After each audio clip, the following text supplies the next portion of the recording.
Hey everyone, welcome back to 3D6 Down the Line, the most criminally underwatched actual play series on the internet. We are continuing our Halls of Arden Vul Megadungeon campaign with episode 110.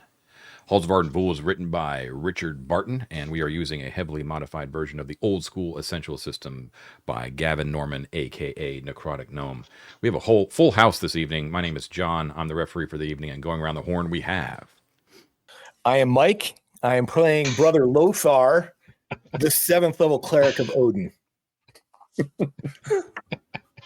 Visual jokes go over so well. Yeah. For the listeners, it was bad. I'm David. I am David. It was amazing. I'm David. I'm playing the 7th level now, Wizard Upior. Wow. Hi, everyone. I'm Matt. I play Wolfhand Cheek, the 7th level fighter, a simple man with half a face who loves his mother. Hi, everybody. I'm Ted, and tonight I will be reprising my role as the 8th level goblin, strong like bull, smart like tractor, Mortis J. Gabliano. Nice. Mort's still on top, despite everyone else being 7th level.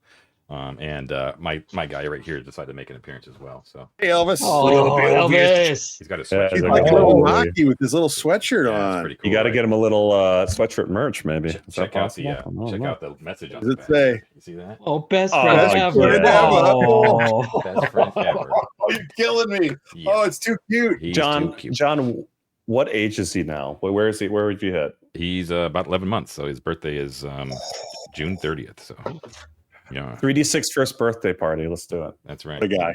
Yeah, he's a good boy. See, this is the reason why all you folks out there should be watching instead of listening. You get Elvis sightings. All right, let's get the show on the road. It is the 24th of Jelenios. It is 10 p.m. So they rested in the middle of the day previously. So they're actually going to be able to get past the midnight point without being exhausted. Their exhaustion point, I actually forgot to write that down, but it's not till something deep into the 25th of Jelenios. Their lone retainer Got right pet now. pills, it's cool. Yeah, exactly. The lone retainer, since pour one out for Elizabeth, is Barrios right now, the Beastman. They are currently in the Deep Space Containment Unit of the Rudishva, which was the very first Rudishva module they ever encountered. They have since nabbed the battle droid robot that killed an Anaximander way back in the day, and using the command bracelet, they have reined it and brought it under their control. So now they have a very, very powerful robot that is at their beck and call. That robot can only be commanded in glyphic, which means only the person wearing the helm of Comprehend Languages can actually command that thing, and it needs. So you kind of need the 1-2 punch. You need to be able to speak glyphic, and you also need to be wearing the command bracelet. So if you want to at all command that robot, both items have to be worn by the same person.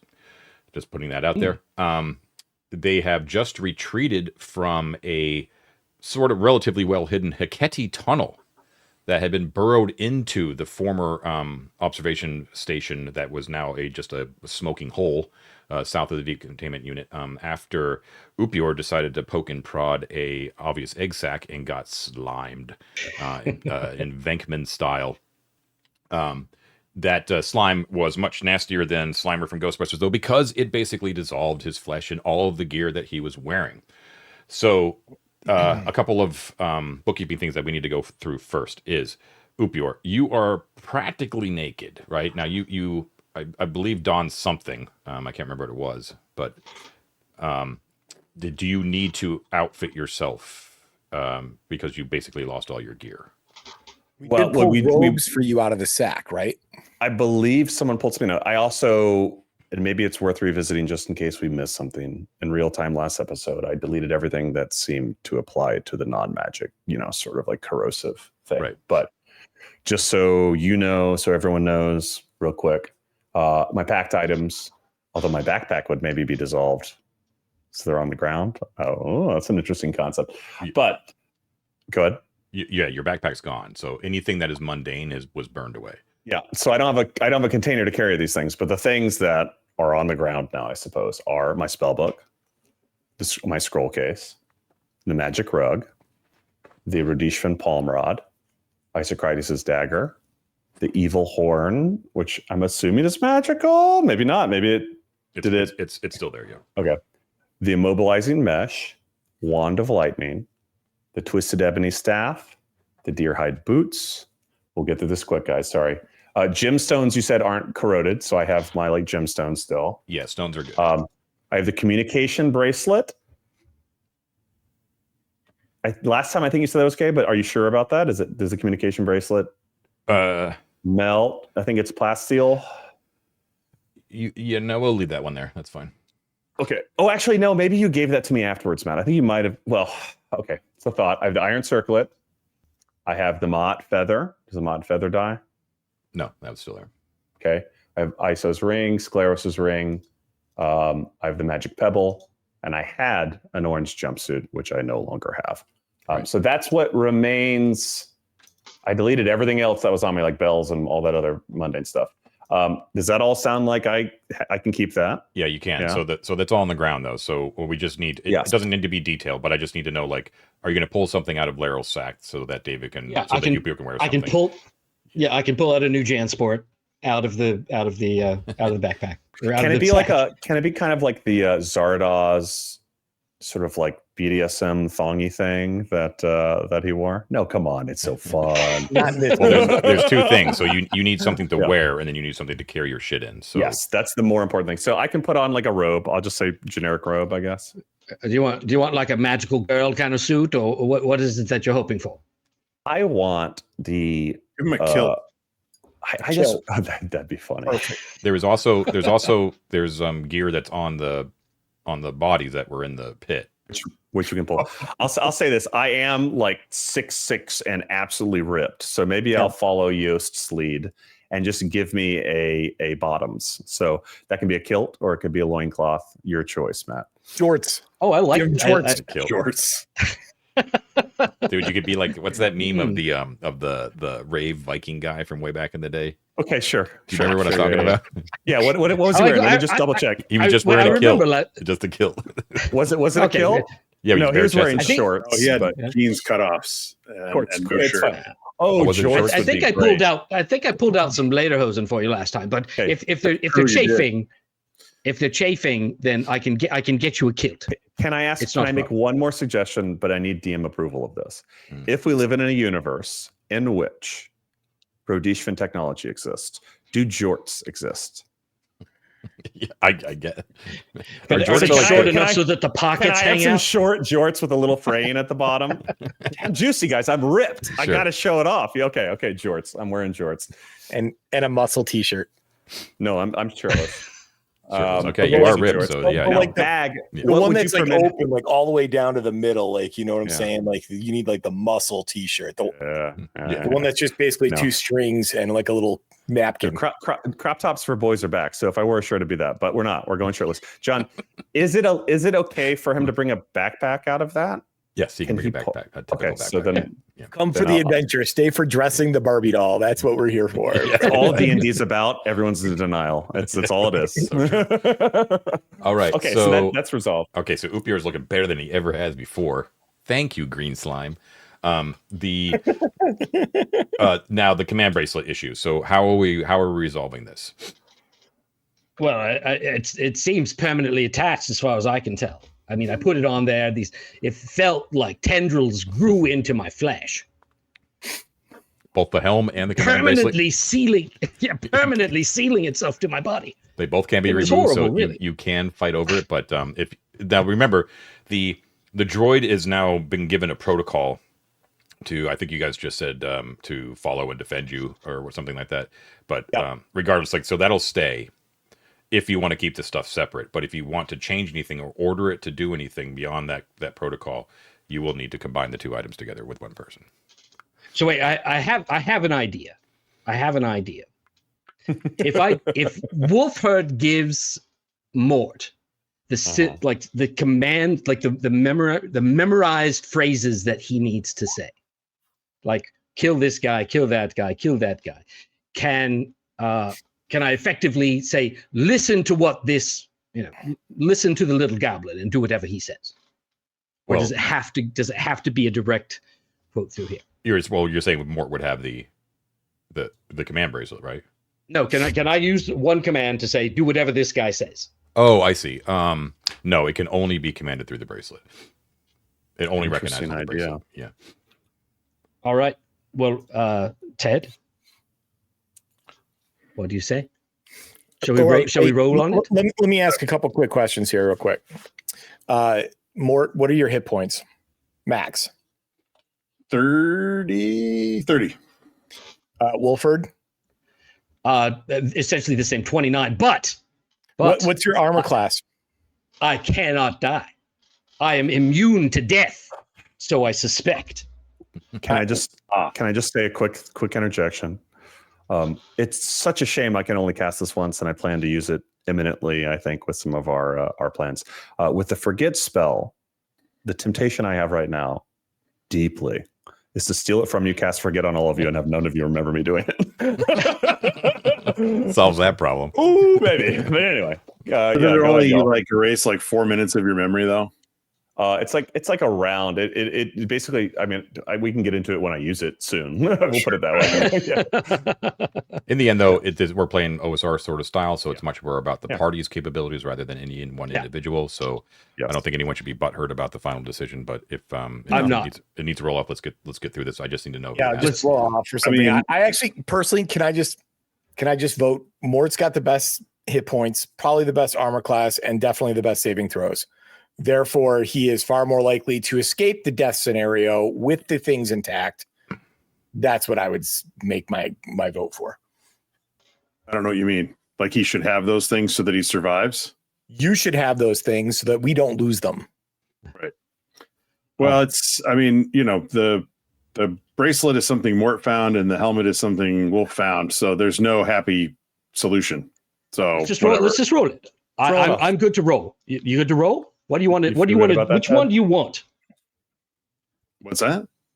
Let's roll. Which one do you want? Do you want a square one? Do you want a pointy one? Which one do you like? Which die do I want? I don't care. Sure, we'll roll off. Whatever. What are we rolling? Okay. You roll a D6. I'll roll a D20. I don't think that sounds very good. Wait. Okay. D20. We should roll 3 D6. That'll be at the Comedy Store this Friday at 7 p.m. Okay, 3d6. 3d6 right now. Highest gets a choice. Oh. I have an 11. That's a 14, my friend. All right. Okay.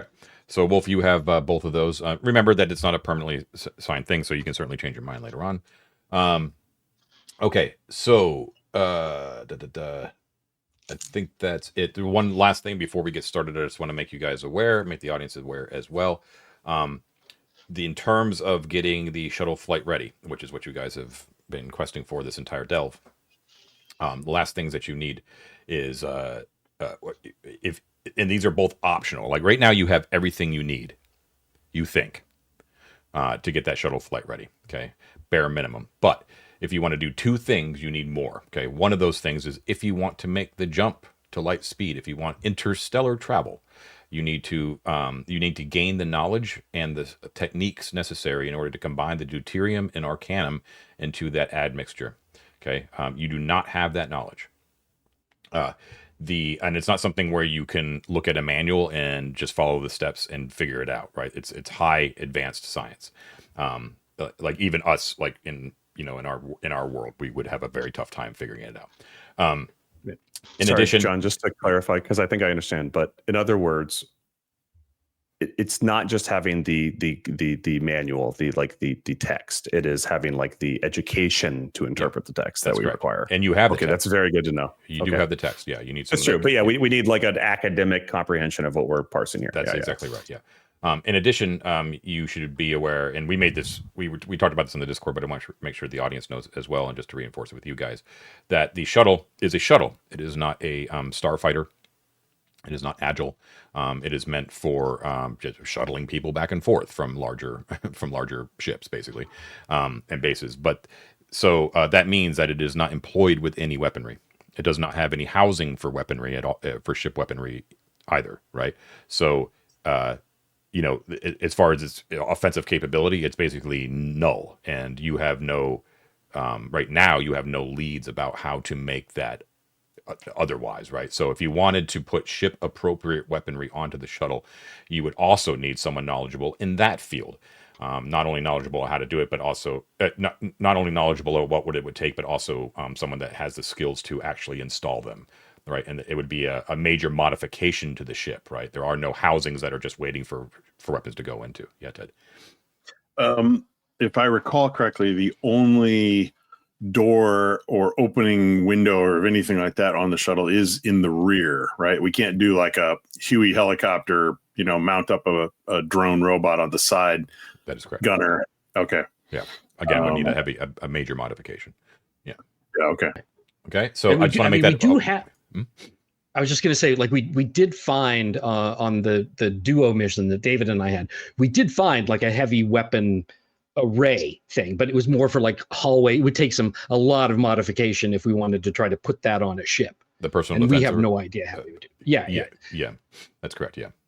Okay. So, but what we could do is open the big door in the back and then slide a pallet of like rocket fuel out the back. Fireworks. Right? Sure, that'll go out. Well, my thinking is we graft a battle droid to the front. That was what I was thinking. We could figure out a way to weld or tie. It might affect the piloting a bit, but I picture more like a dude that's strapped to the front of the car in Mad Max. The blood bag. Tie Wolford on there with some twine. He's got a sword. It'll be awesome. There you go. Okay, so you now have basically like another NPC with you. I think you guys determined that his name was Bob. Is that right? That's the name of the robot? Yeah, of course. Okay, so you got Bob and Barrios, and then the rest of you guys. You have retreated back from the Hecate tunnel. We'll say you have crawled your way back out of the pit, and you are standing amidst the containment units, right? So we've been through this a number of times, so I'm not going to go through it again. But you know that there is a mixture of empty, broken, plus ones that are filled with things. If you want me to go through or detail what any of those ones that are filled contain, that's fine. And you have yet to sort of reassess the control console to determine how these things work. You did way back in the day, but you have yet to try that out one more and again. So, or you could just take off and go somewhere else. So let me know what you want to do. You have all the pieces necessary to activate the shuttle, according to Aklacha, right? So one of the things that we talked about on our time off here was, if we need, we've kind of decided we do want to try this interstellar thing. We do want to try to do the formula, figure out how to combine the fuels and make the faster than light travel. Our guys wouldn't even know what the hell that means. Right. Faster than light. Light is a thing. It doesn't, whatever. But it still sounds really cool, and we want to look into it. We do have a lot of suspicions, though, about the Rudishva people in general. We know that there was this big revolution. We know that there were the Rudishva treated the other races in its society as servitor races. So basically, enslaved peoples. Not great. And so we don't know necessarily if these are the guys that we should be trusted.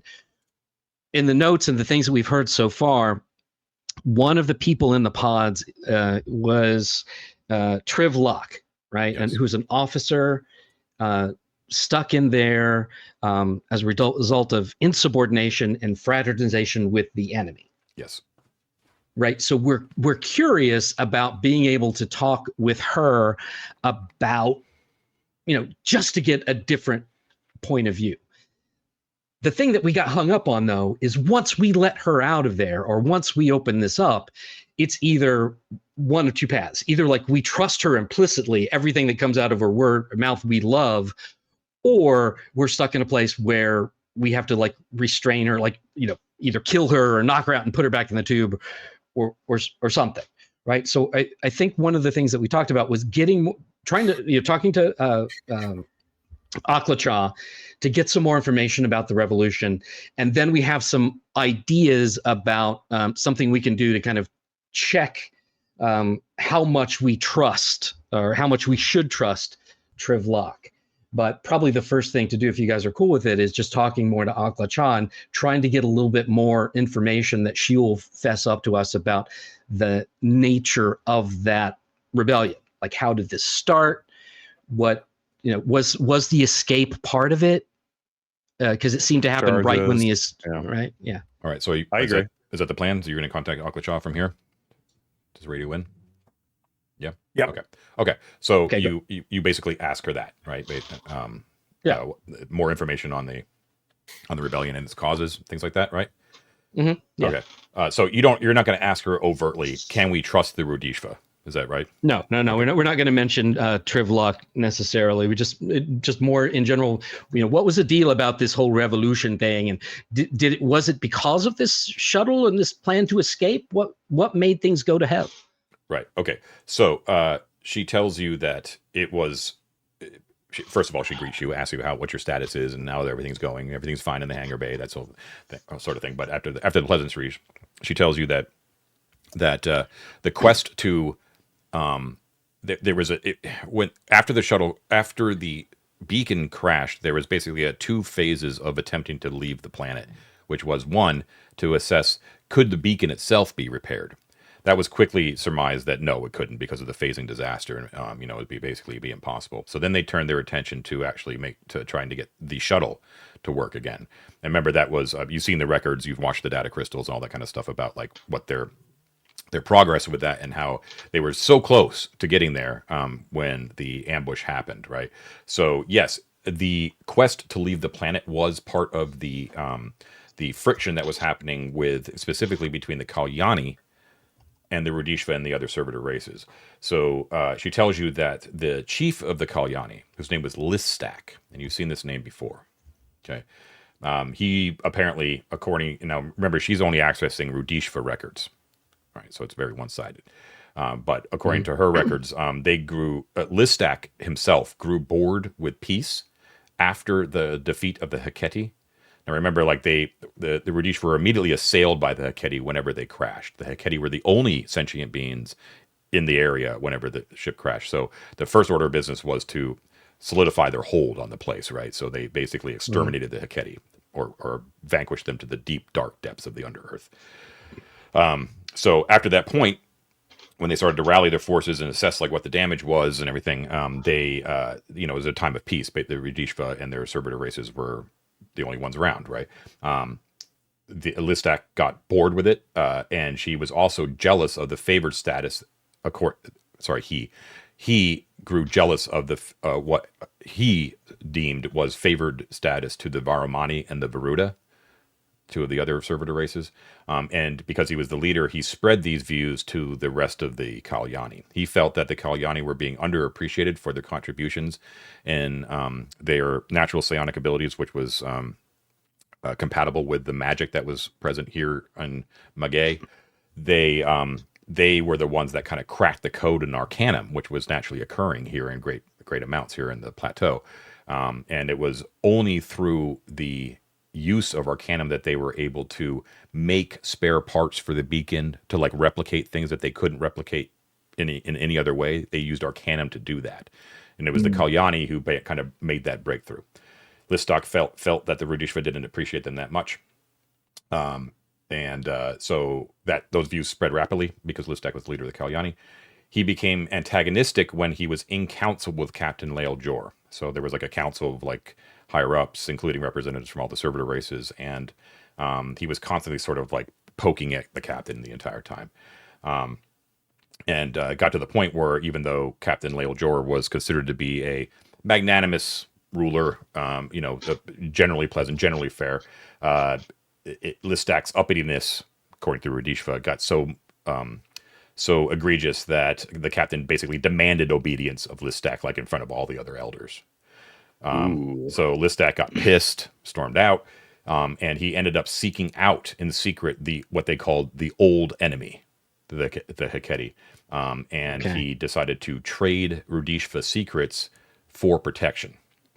And it was supposedly then that through Listak that the sickness, as they say in quotations, arrived in the Rudishva, and the rest you kind of know from there. All right. She says that in her voice. I just decided to give you the short version. Nothing really about Trivlock in the Revolution. You didn't ask about Trivlock specifically, so she didn't mention. Yeah, I mean, I think getting that, but we could, and so I mean, we can kind of sneak that in and say like, so we see. I remember you saying that Trivlock was one of the prison, one of the people kept in here. If she was part of this revolution associated with Listak and those people, why wasn't she just Oh no, she's quick to correct you. She said that Trivlock was court-martialed for dereliction of duty and attempted fraternization with the enemy, but that all occurred like decades before the actual Kalyani betrayal. So this was during. So Trivlock was found guilty and sentenced to the containment unit during the period immediately after the crash when they were attempting to exterminate the Heketi. Oh, okay. That timing's interesting. Okay. That's something we can press on. Like a person trying to do diplomacy could be charged of that. Not that she was, but if there's a hostile engagement between two forces, fraternizing with the enemy is an interesting point there.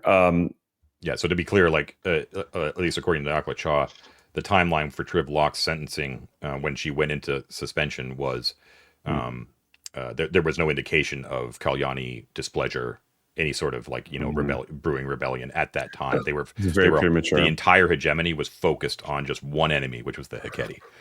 I assume, Matt, you're talking directly, but do you want to ask what the inciting incident for the fraternization charge was? Like, what was she discovered doing? Was she caught red-handed, or was it like insinuated? Like what something like that? Yeah, sure. Like, was there a catalyzing event? Was she like caught drinking a beer with Heketi? They do make a nice lager. If you relay, like what it constitutes? Yeah, if you relay that stuff, Wolf, that's all too specific for Akla-Cha. Again, remember, she's sort of like the AI psychologist, right? So she can access like the basic records of like who's in the pod and why. But she's basically, that's what she's reading, is that record. She's not she doesn't have insight into. We could probably get the trial records if we went to the security on bridge. That's an interesting idea. The actual report. That's a very interesting idea. Second thought. We could just wake him up and be like, "What's up, butthead?" We could wake her up. Yeah. Another thought. Maybe there's not records for this, but if we know that this dereliction of duty fraternization charge occurred well before any sort of larger unrest, are there any other major historical moments that may not seem related, but things that happened in a range of time around that trial? Right, like, let's say, not that it's related, but let's say that Captain Kirk met a new something or other, right? And it doesn't seem connected, but that may like contextualize other not things really. that are No, I mean, that historical moment. John, don't have ready access to the entire timeline, but I don't think that they give like a clear timeline in the book, but it's mostly indicated. I think the point that we're supposed to get is that there was a concerted effort by all of the alien races to get rid of the Heketi. So it was very much an anomaly and a shock that Trivlock would attempt to, instead of fight against them, to make friends with them. Okay. Akla-Cha has no record, and you yourselves are sort of left like, why would she do that, right? I mean, you've seen what the Heketi are like. They're shitheads. Yeah. So just I don't think any of us have any delusions about Heketi's nature. I think they're closer to xenomorphs than anything. So what that leaves is either, very reductively, right? Like Trivlock, if we're doing a very simple profile on her incentive structure, is either like maliciously trying to betray or naive. Right. It's like such a peacenik that they're naive and think that there's some way that they could avoid conflict despite all of the obvious evidence. That's up for us to discern. Sure. Or Trivlock was suborned in some way, like, spells, right? Or Trivlock was like genuinely not naive, but trying to find a peaceful solution. and in a space so wrapped up in military victory that people saw it as betrayal, even though it was really not even naivety. They might have even been making progress, and the Warhawks were like, nope. The only answer is death. So yeah, I mean, absolutely right. Yeah, within the language of that sort of militaristic society, that wasn't even a consideration. Very good point. Yeah. All right. Well, that's very informative. Yeah. So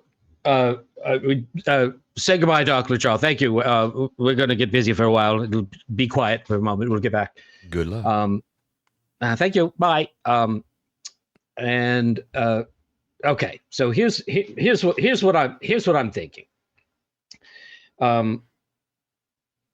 We have a way to, I think, discern the trustworthiness of this person, or whether or not she's even going to be able to help us achieve our goal, right? We think maybe she'd be a good person. Right now, only 2 people come to mind that could probably help us do that fuel. One is Kurbog Khan, who doesn't, not our biggest fan at the moment, more than likely, or her, really, because we don't, or that unknown Rudishva that we've never met, we saw once, who knows. We are not far right now from a throwback. We're not far from the God phone.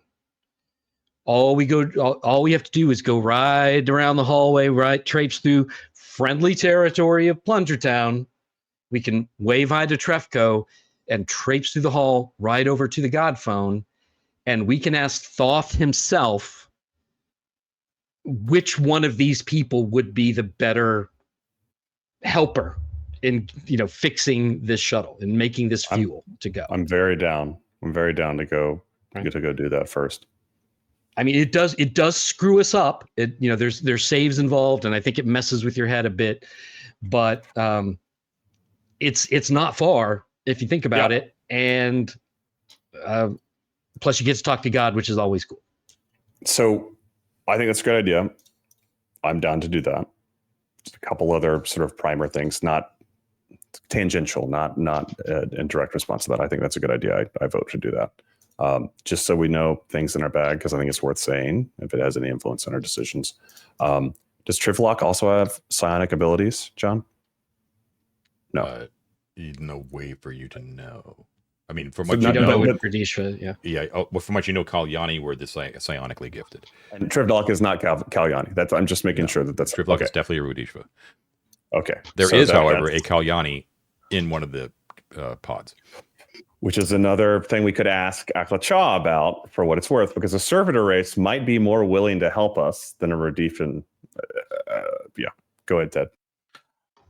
This might be overly paranoid, but we don't actually know that that's Trivlock in there. If, for example, Trivlock is an extremely evil dude who was trying to make friends with the Keddy or whatever, and they, might have been able to escape the pod and put some other Rhodesian in there, and they've gone rogue, and they're the one we saw living over in the arena. I mean, I realize I'm speculating heavily here, but when you go asking questions of an oracle, thinking one fact that's dead wrong, everything you get is useless. So if that's not actually Trivlock in there, and I don't know how we would tell, then we might be just wasting our time. I don't think that's the case. I just wanted to say it. With all oracles, it's always a question of how you phrase things, right? Yeah. So we can ask, who would be more helpful in our goal of fixing this ship? Kurbog Khan or the Rudishvan in that tube? Yeah, we could ask it that way. Yep.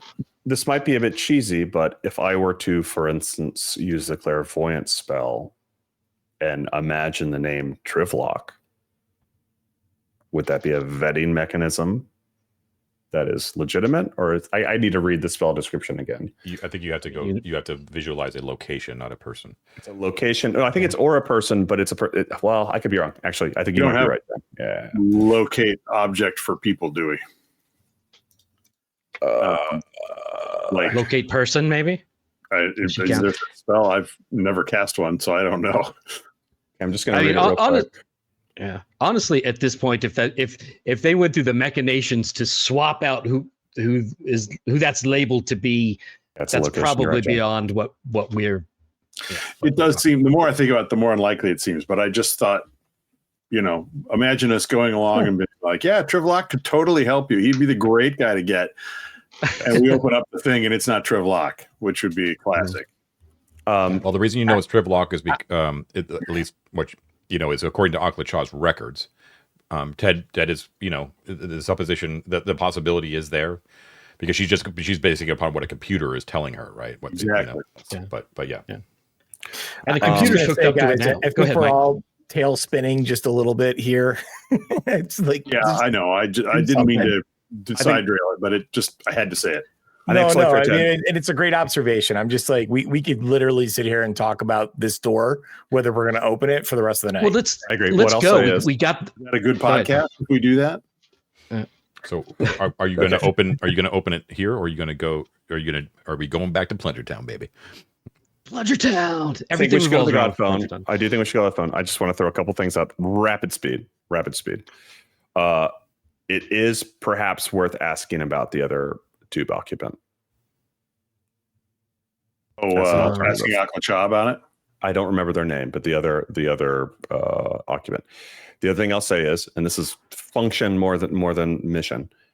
If and when we do decide to open one of these, so that you guys know what's in my tool belt, I have the immobilizing net, so we could use that as some sort of redundancy, right? I have forget as a spell, but it will only erase 30 seconds, right? So we would have to conceive of a way of manufacturing a way of doing that, right? I also have mass charm. So if I succeed at a mass charm with the iron circlet, it's permanent.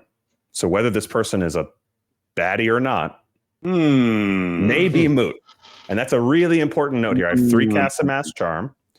And if we restrict them and I fail one, I could maybe try another. That could make the concern about the trustworthiness of either of those occupants moot, so long as they have the knowledge we need. Okay. I like that. Now, that doesn't mean we shouldn't go to the God phone first, but I think that should be something we really remember as 3 casts. That's a possibility. Yeah. The other person who isn't an outright monster who will definitely kill us in those tubes sounds like their name was Janaka, who's also a Jem'Hadar insubordination. But the one thing we know about Trivlock, which makes me lean towards her, is she was identified as an officer. So it seems like she would be more likely to be able to do what we need. Which I agree, Matt. Absolutely. Yeah. All right. So I want to do something. I want to go. Do you guys want to go, or do you guys want to just do it? One last thing. We could just detect evil on Trivlock. If she was fully corrupted by the Heketi, we'd know it right away. Right? I can't cast that. Anybody? I can't either. Looking. Let me see if I have a scroll. 1 second. What do you got going? What do you got going today, Lothar? Doesn't the Mascatoristus have a no alignment thing? Am I wrong about that? Detect lies and deception, detect illusion, and true seeing, but that does not reveal alignment. Unless you left something off my list, which I would love. I don't have a detect evil. Okay. I don't even know if that was a spell or like a real spell in OSC. There was an alignment. I remember. What was his name? Avaricios, one hand. He used that on Nyal a long time ago. Anyway, guys, let's do something. Can we? Let's go through the. If you guys are cool with it, let's go back through Plunger Town, check on things. Yeah. I mean, I think we should be cautious. I think who knows what can go there. Things can change fast. Mm-hmm. Yeah, it's right down. I'm down. Okay. I mean, Wolford doesn't know, but it's right over there. All right. So, light sources. We have the continual light, right? And I believe the Bracteros effect is still in effect for quite some time. I have marked down here till 5 p.m., so that's going to last you for a while. Also, sorry, go. That said, you are going to go back. This is going back way back in the day. So you're going to slip out through that very narrow tunnel that was actually carved through the northwestern part of the octagonal deep space containment unit. Doing so, You emerge in what is, simply put, everyone can recognize it, a TARDIS, right? It is what looks to be a blue painted phone booth in the back of this one shrine. The shrine was for Thoth the Timeless. You emerge from the eastern end of the shrine and kind of moving out about 60 feet or so, you find yourself in the major hall of shrines, which has those huge, long columns of statues at the front, down the middle of it. There is the massive statue of Thoth that is at the southern end, which is directly to your left as you sort of emerge into the Hall of Shrines, that is leaking that sort of orange pneuma, right? The breath of Thoth, right? And it's sort of like kind of curling around your feet. Let's see. Yeah, white marble statues, a bunch of inscriptions and stuff like that. There are 2 rows of 8-foot tall statues. 28 plinths, 21 are still occupied, and they all appear to be many like the heroes of old, basically. Not a lot of them are the worthies, but not necessarily, like, there's more than just the worthies that are on there. And there's all these shrines on basically dotting the sides of them, about 8 total shrines, which you investigated, read the inscriptions, but did not interact with. I assume that is not your goal at this time, right? Correct. Okay. So, once again, you bypass the Hall of Stroll Shrines. past the coolest thing in the. Okay, yeah, we get it. One thing that you noted, but didn't have the power to interact with, that you passed by on your way toward the northern end of the shrine of the Hall of Shrines towards the staircase that leads down, is in the upper northwest corner is a teleportation ring. Oh. A Thothian teleportation ring. The first you've seen in some time, right? So just to make you aware that is a shortcut to any of the places that you have addresses for. Oh, that's right. We have the address. That's great. We also we have the access to the Hall of Visions or whatever that's right outside the Plunger Town behind the throne room. Hall of Seeing. Yes. Now, can I add that we might need to do that because at the end of the hallway is a Thothian statue that can only be opened from the other side. If you might recall, Squeegee had to turn gaseous to get us out of here last time. So it might simply just be the better part of valor to just teleport to the Hall of Visions or Hall of Seeing. I forgot about that right now, rather than trying to work our way around that Thothian statue. Oh, that's perfect. Let's do it. Now, I don't know how to get back to this room unless we have the code for the Hall of Heroes, and I don't think we do. Well, we have the Thothian holy symbol. Yeah, we can re-enter it and move the statue. Yeah. Right. That is a good point. We do have holy symbols. Okay. So it's kind of half a dozen of one, 6 of another, because you're pretty close to Plunger Town as it is, and you would be relatively near the Hall of Seeing where the endpoint of that teleportation circle is. However, Ted is right. Like, you would be blocked by the statue of Thoth, but you do have the means to actually get by it safely. Although you have to be a little bit creative in order to maneuver past. So, are we taking the ring, or are we going to do it the old-fashioned way? Why don't we take the ring? Let's take the ring. For what it's worth, we're like a couple minutes before our break. Do we want to cut now and then come back with the landing? Sure, we could do that. Not to produce for you, John. It just felt logical. Sure, we can do that. Okay, so we'll take our first break. We'll be right back. Okay, we are back. Bladders empty, beers full. All right, Plunger Town, we can't quit you. They take the teleportation circle, and back they go. Whip, whip, whip, and you appear in the Hall of Seeing. So, been here a few times. Just a quick reminder, it's about 40 by 40 foot square room. The most noticeable thing about this is it's the Hall of Seeing. Therefore, the ceiling has been enchanted. You have determined to look like the stars over Arden Vul, as you would assume they are at this very current moment. But it has been a long time since you peered out the back door, and even longer since you've actually seen the night sky. So the other noticeable thing here is that there are 2 sections of living mosaic here. One shows one of the two doors that leads into the Hall of Judgment where the Ruby Throne is. Like on the other side of, like, you can't see the Hall of Judgment. You see the door that approaches it. And then on the western side. And the other one actually shows you where you just were, which was the Hall of Shrines, which pretty much measures up to what you just saw about 5 seconds ago. Okay. Cool. Outside, the door leading to the Hall of Judgment appears to be empty, according to the Living Mosaic. No movement. All right. For those who are doing sports betting on whether we'd go back to Plunger Town, congratulations. I hope you won a lot of money. Big payday. I hope it was a big payday. Although the odds were pretty good, let's be honest. True. Yeah, it's pretty much 1-to-1. Yeah, there you go. That's going to happen. Okay, so what do you do? Yeah, okay. So we don't see anything cleared. So I mean, we should approach this with caution, right? Things there can swing on a dime. Who knows if our old buddy's back? How do we want to do this? We want to send somebody invisible to check it out first. We've got rings. What do we want to do? Well, sorry.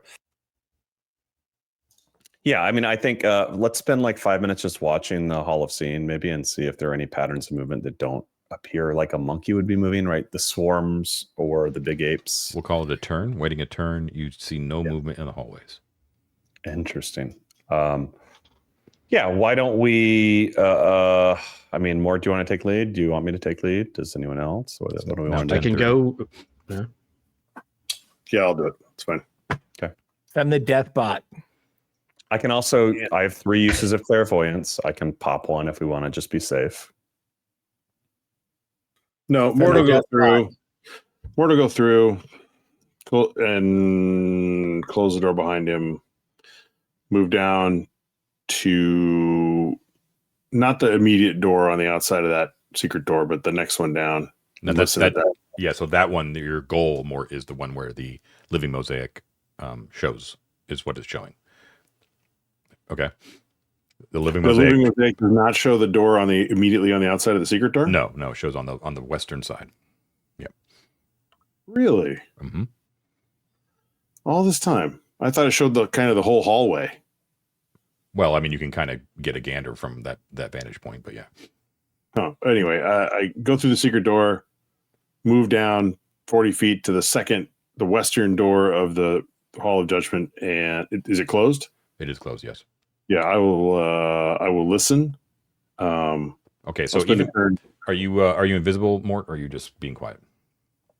I'm just being quiet, and I don't have any light. No light. Okay, so when you pass through the secret door and you're kind of making your way carefully, step by step, towards that door, you can hear the distinctive, very familiar sound of baboons. They don't appear to be agitated, but they are definitely like, hooting, like, just like a bunch of them, and you can hear them coming from further down in the west, down in the darkness there. Okay, yeah, that was. I knew what I was wondering is which direction would I be hearing it from? I don't hear anything through the door. Well, when you approach the door. And you put your ear to the door, even without doing like a listen check, no taking any time, you can also hear the sounds of baboons in there as well, and you can hear the distinct, although low, so you can't really make out what they're saying. But you're so familiar with these guys by now, you can hear like the very low bass rumble of multiple, like more than one. Let's just say that more than one four-arm baboon. Okay.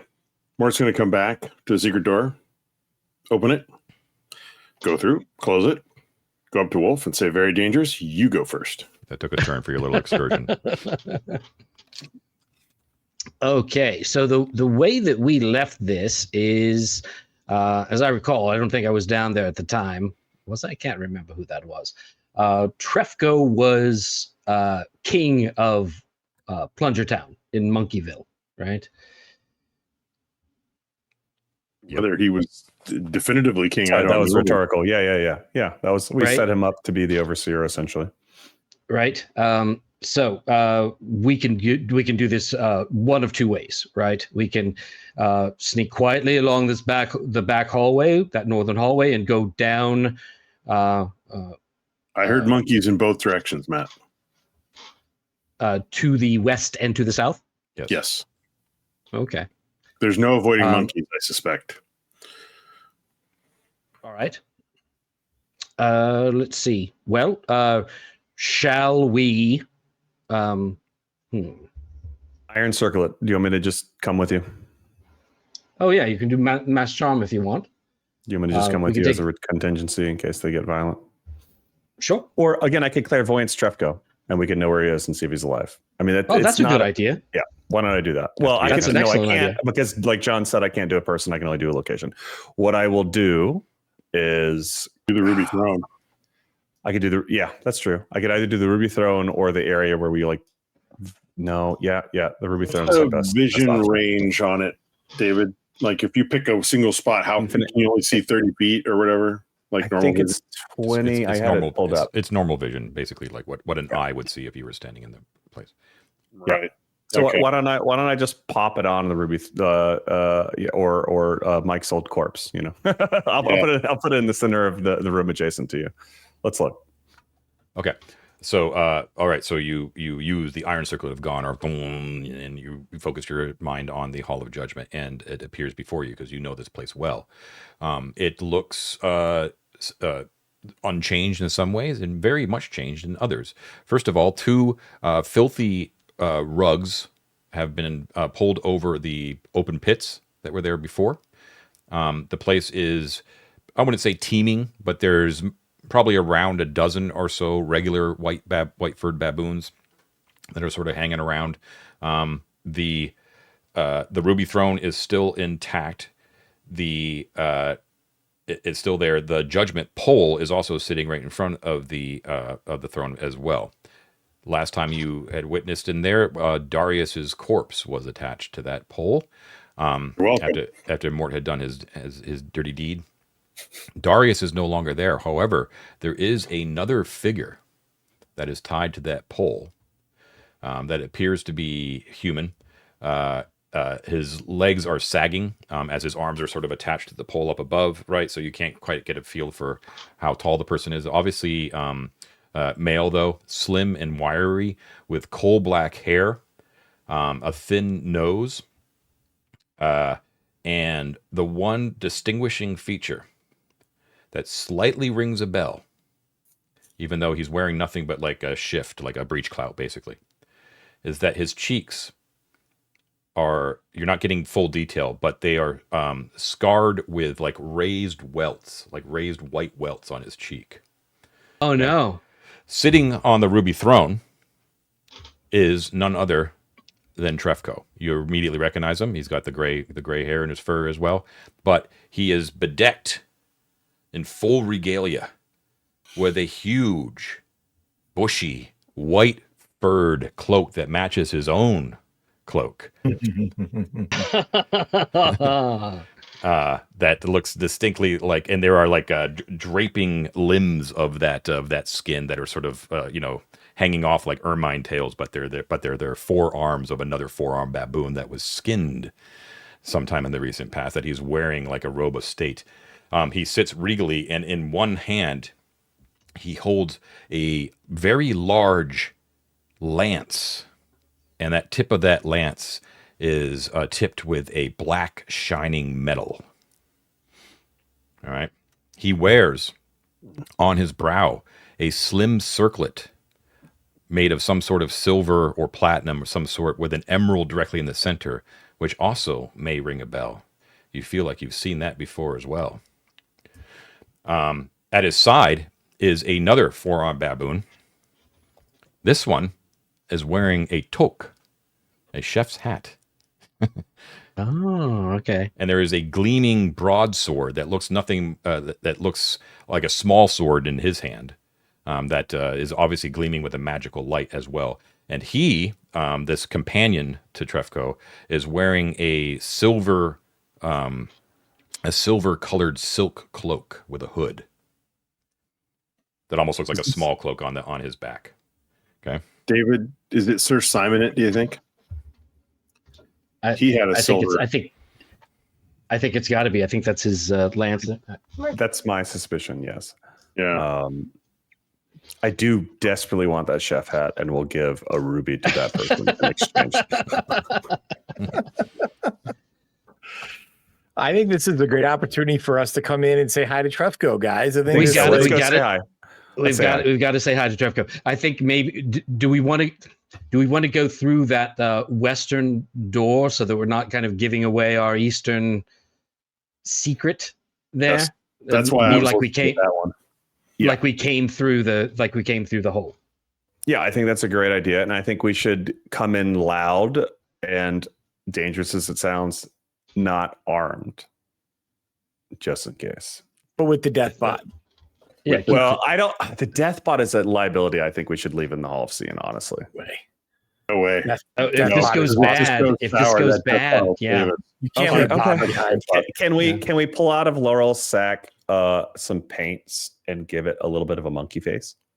Well, he has a smile already, but I can. You know what I can do is I can. Just make it a little friendlier. I don't know.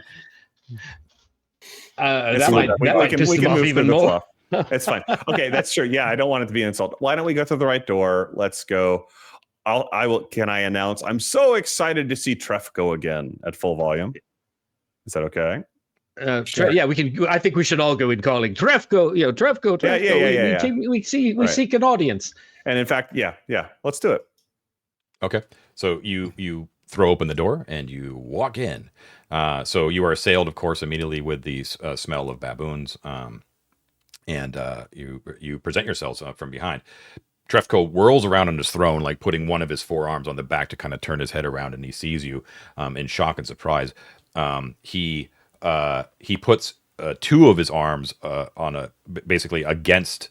Who you recognize? Well, I don't think you've ever actually seen him, but this is Irsko. This is the cook, forearm baboon, who hostilely moves toward you a couple steps, and he's like, "No, friends." And Irsko is just like pulled, like all of his lips are like pulled back, just with these massive yellowed fangs, just looking at you and glaring at you. The other baboons are just like, they're just starting to freak out and climb on the walls and everything, A couple of like two or three of them actually go towards the prisoner and sort of surround the prisoner a little bit, sort of like warding you from approaching the prisoner. And Trefco looks shocked, and then like a big grin sort of spreads over his face as he sort of stands up. The cloak that Trefco is wearing sort of like unfolds behind him as he sort of steps off the throne. It's just dragging. You can. I guess there'd be no way to tell, but it's better just to tell you because it's you probably surmised already. This is the skin of Cisco that he is wearing. Oh, Yes. Yes. I'm gonna see him, and I'm gonna give him a wink. I'll kind of do one of these, right? Very like kind of obviously. I'm gonna get on one knee and say, "Trefco, my great friend, my liege, I see you finally have the regalia that you deserve.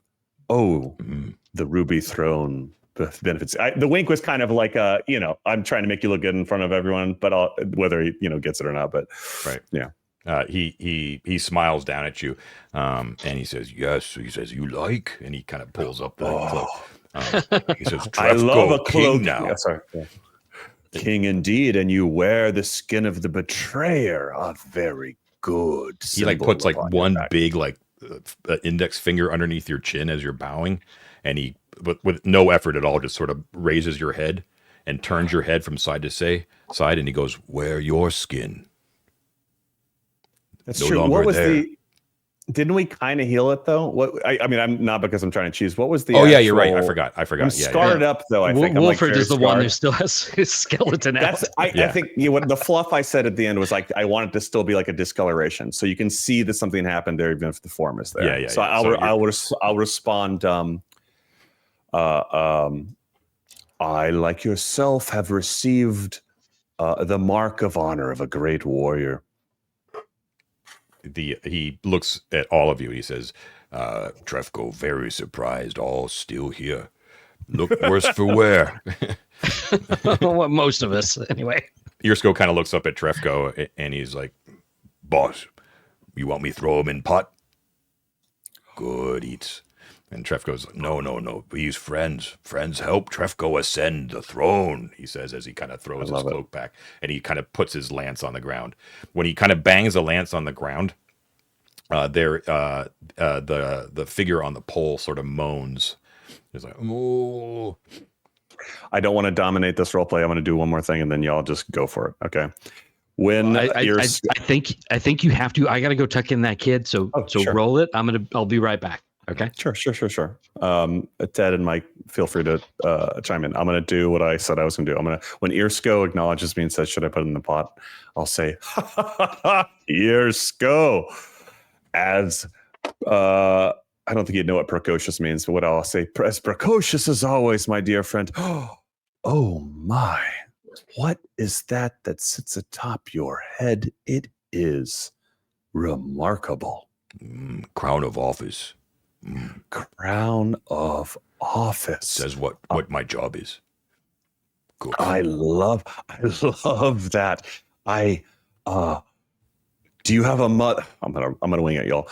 Do you have a mother, Earsko? Mother? Let me tell you about my mother. Oh, no. Yes. In a friendly way. Of backstory. I have no idea if Earsko has a mother. I'm sure he did it. No, I know. I'm riffing it. My mother also wore the crown of your office, but the great traitors below slew her, and I miss her every day. I hate to ask, but and I'll come out of my pouch and I will show. This is stupid, but whatever, we're going with it. I will show all 4 of the gems and I'll show the quartz, the agate, the ruby, and the onyx, and I'll say, if I give you these, would you give me that hat that I may remember my mother? He like snarls at you and gets right in your face, like his fetid breath, like right in your, and he's like, I take stones, crush you, keep crown. Fuck off, wizard. I'll smile at him and I say, I love you honor your own mother well. And then I'll look at Trefko. Trefko cuffs Earsko across the face, and he says, "You give him crown." And Earsko kind of looks like a slap puppy sort of thing, and kind of looks up at Trefko, and like you can see like he's looking at you with real irritated, and he like real pissed off, and he takes off his toque and he hands it to you. I'm gonna say an offer is an offer. We honor our relationships, and I'll still give him all 4. He snatches them, of course. Then he kind of slinks off into a corner. I am now shirtless and jorts with a chef's hat. The only thing it's also very big on you. Yeah. Very big. The only thing I miss is like if Matt could pull a gold chain out of his sack, I would put that around my neck and I'd be a bell of the ball. Can't do that, unfortunately. I know. Yeah, okay, maybe just like a gold colored chain. Maybe it's made out of paper. I feel like y'all leave from now. Why AV Club here? Your character is well. Okay, like we always are. Go Ted. Go ahead, Ted. No, the moment is lost. It's fine. I just want to ask Trefko, say what you got on the pole there, boss. He wander into wrong place, into Trefko's realm. Trespasser, eh? Trespasser. Strung him up good? Trefko want to know why. Puny man. Yeah, have nice gear, very nice gear. We take everything, but he no answer. Tough man. Want me to talk to him? Sure, go ahead. Prisoner, you speak. You talk to Mort. I'll go up to him and get a closer look. Is it Sir Simon?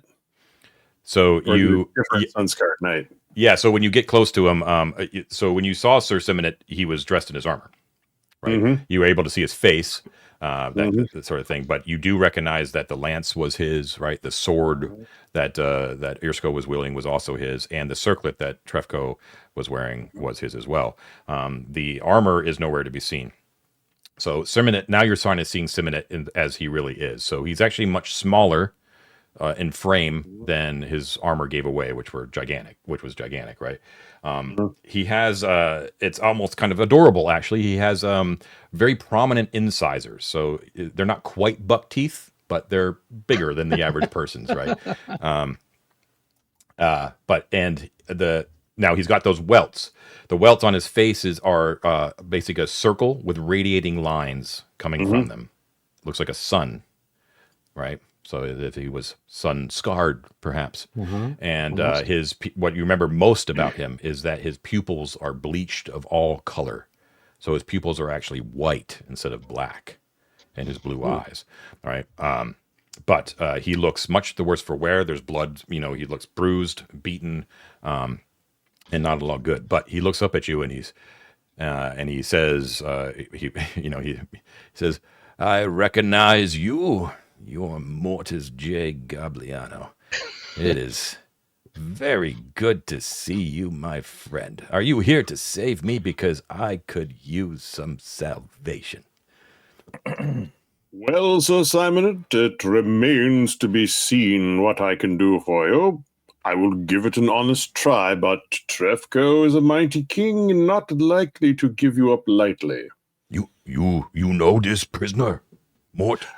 Trefco, I do. I have had good relationship with him on one occasion where he was very helpful. If he has trespassed on your territory, perhaps we can find some solution that is pleasing to both sides. I've tried to tell this monkey that I was only happened to accidentally trespass on. I didn't even know this was his kingdom. He refuses to believe it, thinks I am some sort of spy. Please call him a damn dirty ape, please. That moment has passed. So Drifko basically looks at you more. He's like, you vouch for this man? He tell truth? I think he does, my friend Trefco. He has not lied to me or played me false before. Probably give him some backstory about, like, this is actually somebody he wants as an ally, not as someone who's going to walk away like mad, right? Go for it, Luthor. Or Lothar. Sorry. Lothar. What the?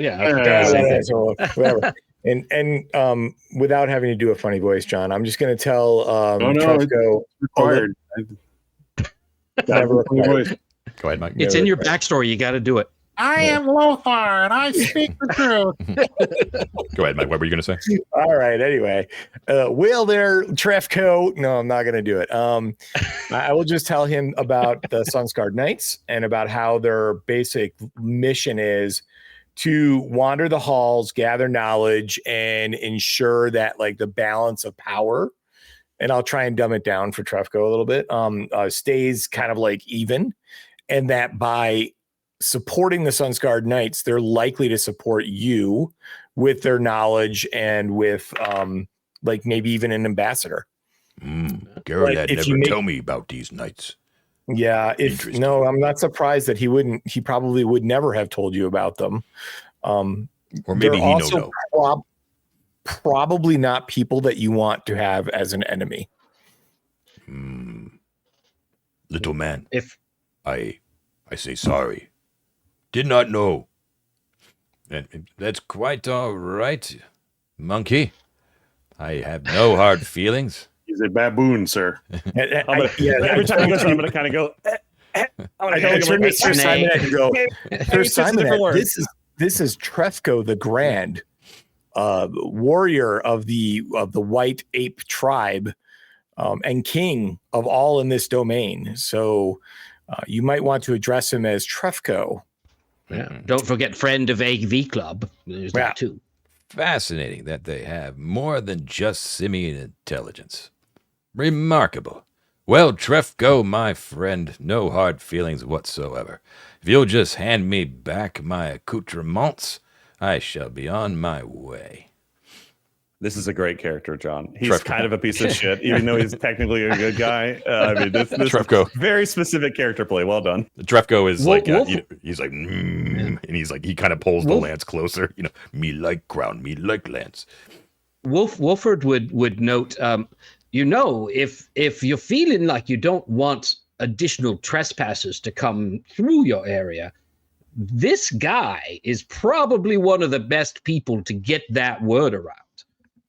I think it might be worth, giving him back his things in exchange for the knowledge throughout the entire halls that Trefco is not to be trifled with, and these halls are his. So no one should trespass. Simonette has they've since like basically let him out of his change, so Simonette's sort of standing up. He's a little bit leaning on one thing, and he kind of looks over at you, Wolford, and he's like, I don't know your name, my fellow brother in arms, but I must say I don't appreciate you talking for me. I appreciate what you're doing, friend, and I do appreciate your entire party's help in seeing me released, but my mission is mine own. I answer only to myself and the master. Well, please enjoy your conversation. Forgive me for intruding. I'm gonna turn and whisper to Wolford and just say, I don't know how this is going to play out, but if we need partnering ships, we could step away, rug, and grab a couple spare items in our stash that we're never going to use, and give it to either of them. I don't know, Or I will whisper, we could say, well, you seem to have this well in hand, Trefco and Mr. Simonette, and we're just going to be on our way. Excuse us right now and leave them to solve it themselves. Because very fair. He did not seem to want my help. Yeah, Sir Simonette was like, he was in trouble. We did him a solid. It's up to them now. We don't need to be involved. So they're both sort of glaring at each other, I'm going to ask Trefco's opinion if I can invoke the power of my god and cure some of the injuries that Sir Simonette has. You're asking Trefco for permission? I'm asking Trefco for his permission. Yeah, Trefco's like, yeah, you do what you need to do. Okay, and I asked Sir Simonette if he would be willing. I'm seeking consent, John. I would be very, very happy to receive the healing word of Odin. All right, I'm going to drop a Cure Serious on him. Oh, nice. Oh, that's 2d6, right? +2. All right, very nice. That is going to be 8. Okay, so he his bruises sort of fade away, and then he sort of stands up straight. So now he casts more of a regal figure. He's still kind of like a little bit undernourished. It looks like he's still sort of shaking off the effects of what had happened to him the first time you saw him. So he's a little bit sallow faced, but he looks very sort of prepossessed. He looks like the way that he did before, where he was reclining and recuperating, but still sort of exuded power, right? Mm-hmm. That sort of comes back. So he sort of straightens his back, looks up at Trefco, and you can see that he's very defiant, like with his arms crossed, and like demanding basically that he gets his gear back. And Trefco is basically also saying in his stilted way that fat fucking chance you're not going to get any of your shit back. So it looks like they're at a standstill right now. Can we, since they have no use for his armor, can we just kind of can we act as like an intercessionary here and try and figure out like a way, like as a mediator? And I'll be like, well, Trefco, you're not really using the armor that he came in. So maybe we could start with giving him back that so that he feels a little bit more thought of as an ally rather than a prisoner. Armor would be nice. And Trefco like dismissively waves his hand at the westernmost pit. And he's like, yeah, armor no fit in trash. Sure, you take armor. Then you go. So yeah. The baboons pull the rug. They yank out the armor. The armor is there, that huge, like black and gold sort of thing with massive space marine pauldrons, and gives it back to. And they set it down in front of Sir Simonette. Says, okay. I thank you for that, my simian friends. Now, the rest of my accoutrements, if you please. A dangerous glint is in his eye. Whisper to Sir Simonette, I mean, technically you did trespass, right? Like, you're in pretty good shape right now, to be honest. Accidentally, my friend. Accidentally. Ignorance of the law is no excuse. It's still the law. I curse the day that I step foot on this level.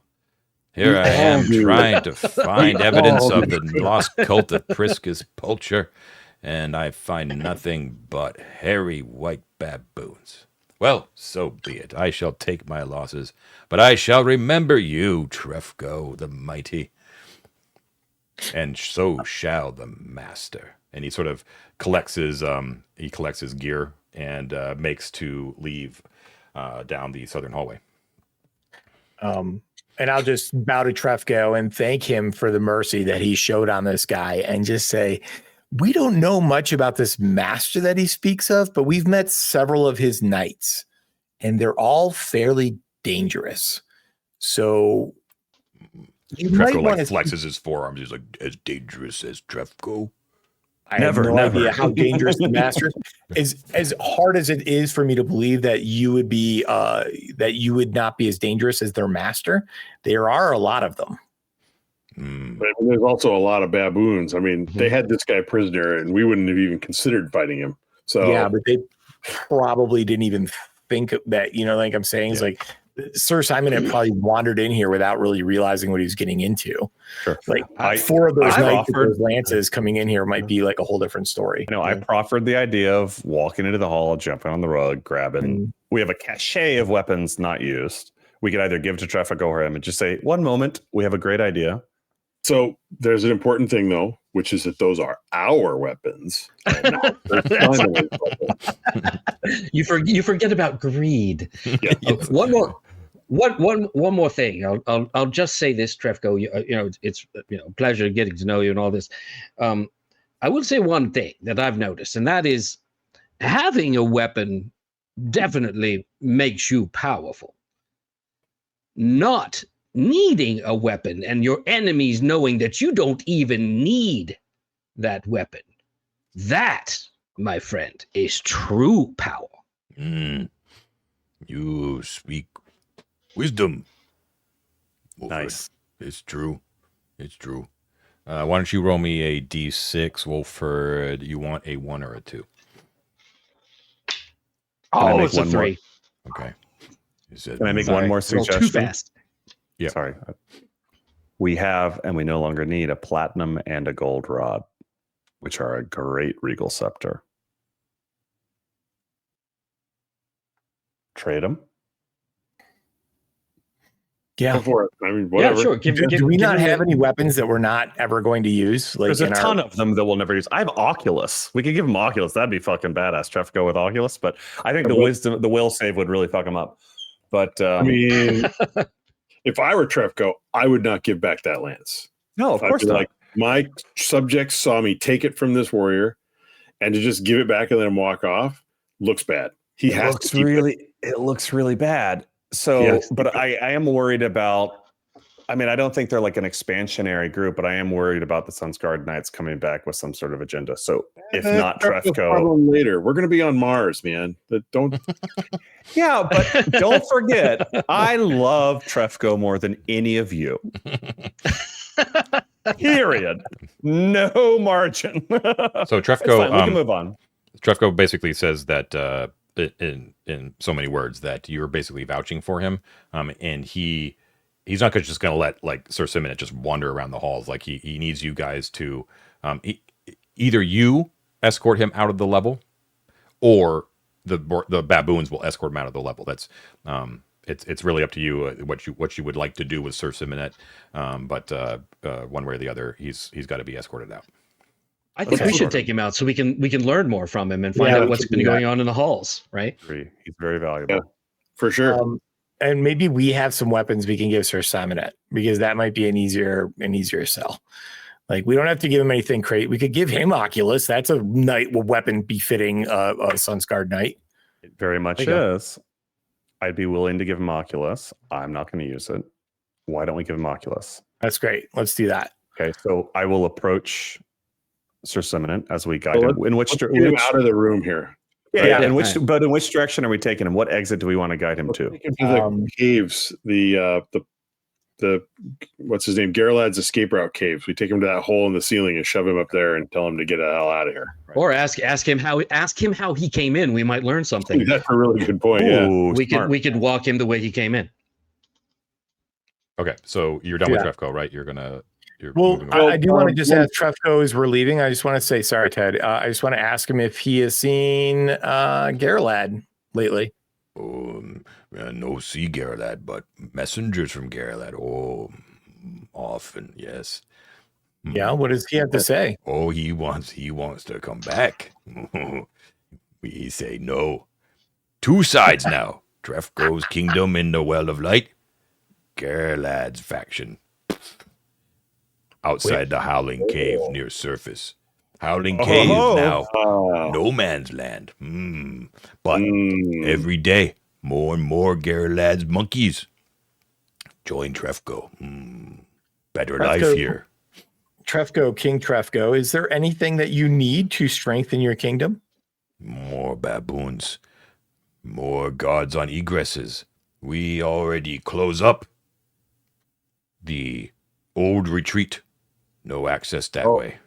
Oh, well. Only the Howling Caves. And one secret place Trefco find. One secret exit up to surface so we find food, yes. North of Magic Lab in the west. Oh, yeah. Only way here, only way in other than Howling Caves. And Howling Caves shut off with iron bars. We thought they destroyed the staircase up to the surface. You destroyed the doorway. They blocked it off. You guys blocked it off. They have since apparently, Jeffco basically, he doesn't know that you guys did that, but he basically says he found the secret door, found it caved in or destroyed, and then he has excavated it since. No, I thought Cisco Geralad ordered Cisco to block it up. We didn't Cisco did that. We didn't do it. Okay. Yeah, whatever. Yeah, sure. Okay. That's awesome. That's cool. So how did this knight get in here, Trefco? It's like, I can tell you that I am the knight of which you speak. Oh my goodness! Why don't you just walk us out? We'll walk with you. I'm gonna let them. I'm gonna let them walk ahead of me. But I did have one thing. Okay, Trefco, may we have permission to travel to your realm? We want to look around you. AV Club always welcome in Trefco's kingdom. Okay, we'll take Mr. Simon out of here, and then we're okay. Yes, that's good. Yes, you're wise and great. Yeah, always announce coming so you don't really get smooshed. Good thinking. We don't want to be smooshed. One quick thing. I reach into the sack. John, let me know. Can I pull out a very rude drawing, or do I need to make a rude drawing? If the sack can make a rude drawing of something very disgusting happening to Geralad, I would like to do that. If the sack can't make that, if it can just make the paper and a pencil, I'll do the quick drawing myself. Okay, yeah, that's probably the way it would have to go. Okay, I'll do that. Matt, go ahead. You're in a place that I am very near, and we could collaborate on this. Okay. Please. All right, rude drawing. We should move on. No, not the drawing. No. Here's the rude drawing could be part of the cell if you want. Which is, I was going to wait till all of you leave, and I was going to walk over to Trefco and say in a whispered tone, Trefco, I have, and I'll bring up Scleros's ring, a very powerful magic. I may be able to take Geralad off your hands if you want me to. Tell me, and I will speak the words. No more Geralad? It's good with me. Or we could be like, and the drawing will amplify. You know what I mean? Like I'm going to send the invisible stalker at Geralad right now because we know he's alive. Right now. Now, it may not kill him, but it's highly probable it will, and we won't be around to know. But I'm going to fucking send it right now. Okay, so you summon the invisible stalker. You're the only one to see it. Well, I don't want to steal Matt's thunder, which is I was trying to fold you. He can deliver the drawing. Okay, sorry. Go ahead, John. Okay, so the stalker appears. You're the only one that sees it. It immediately you give it the command to find and kill Geralad, and it races off Alien 3 style down the southern corridor.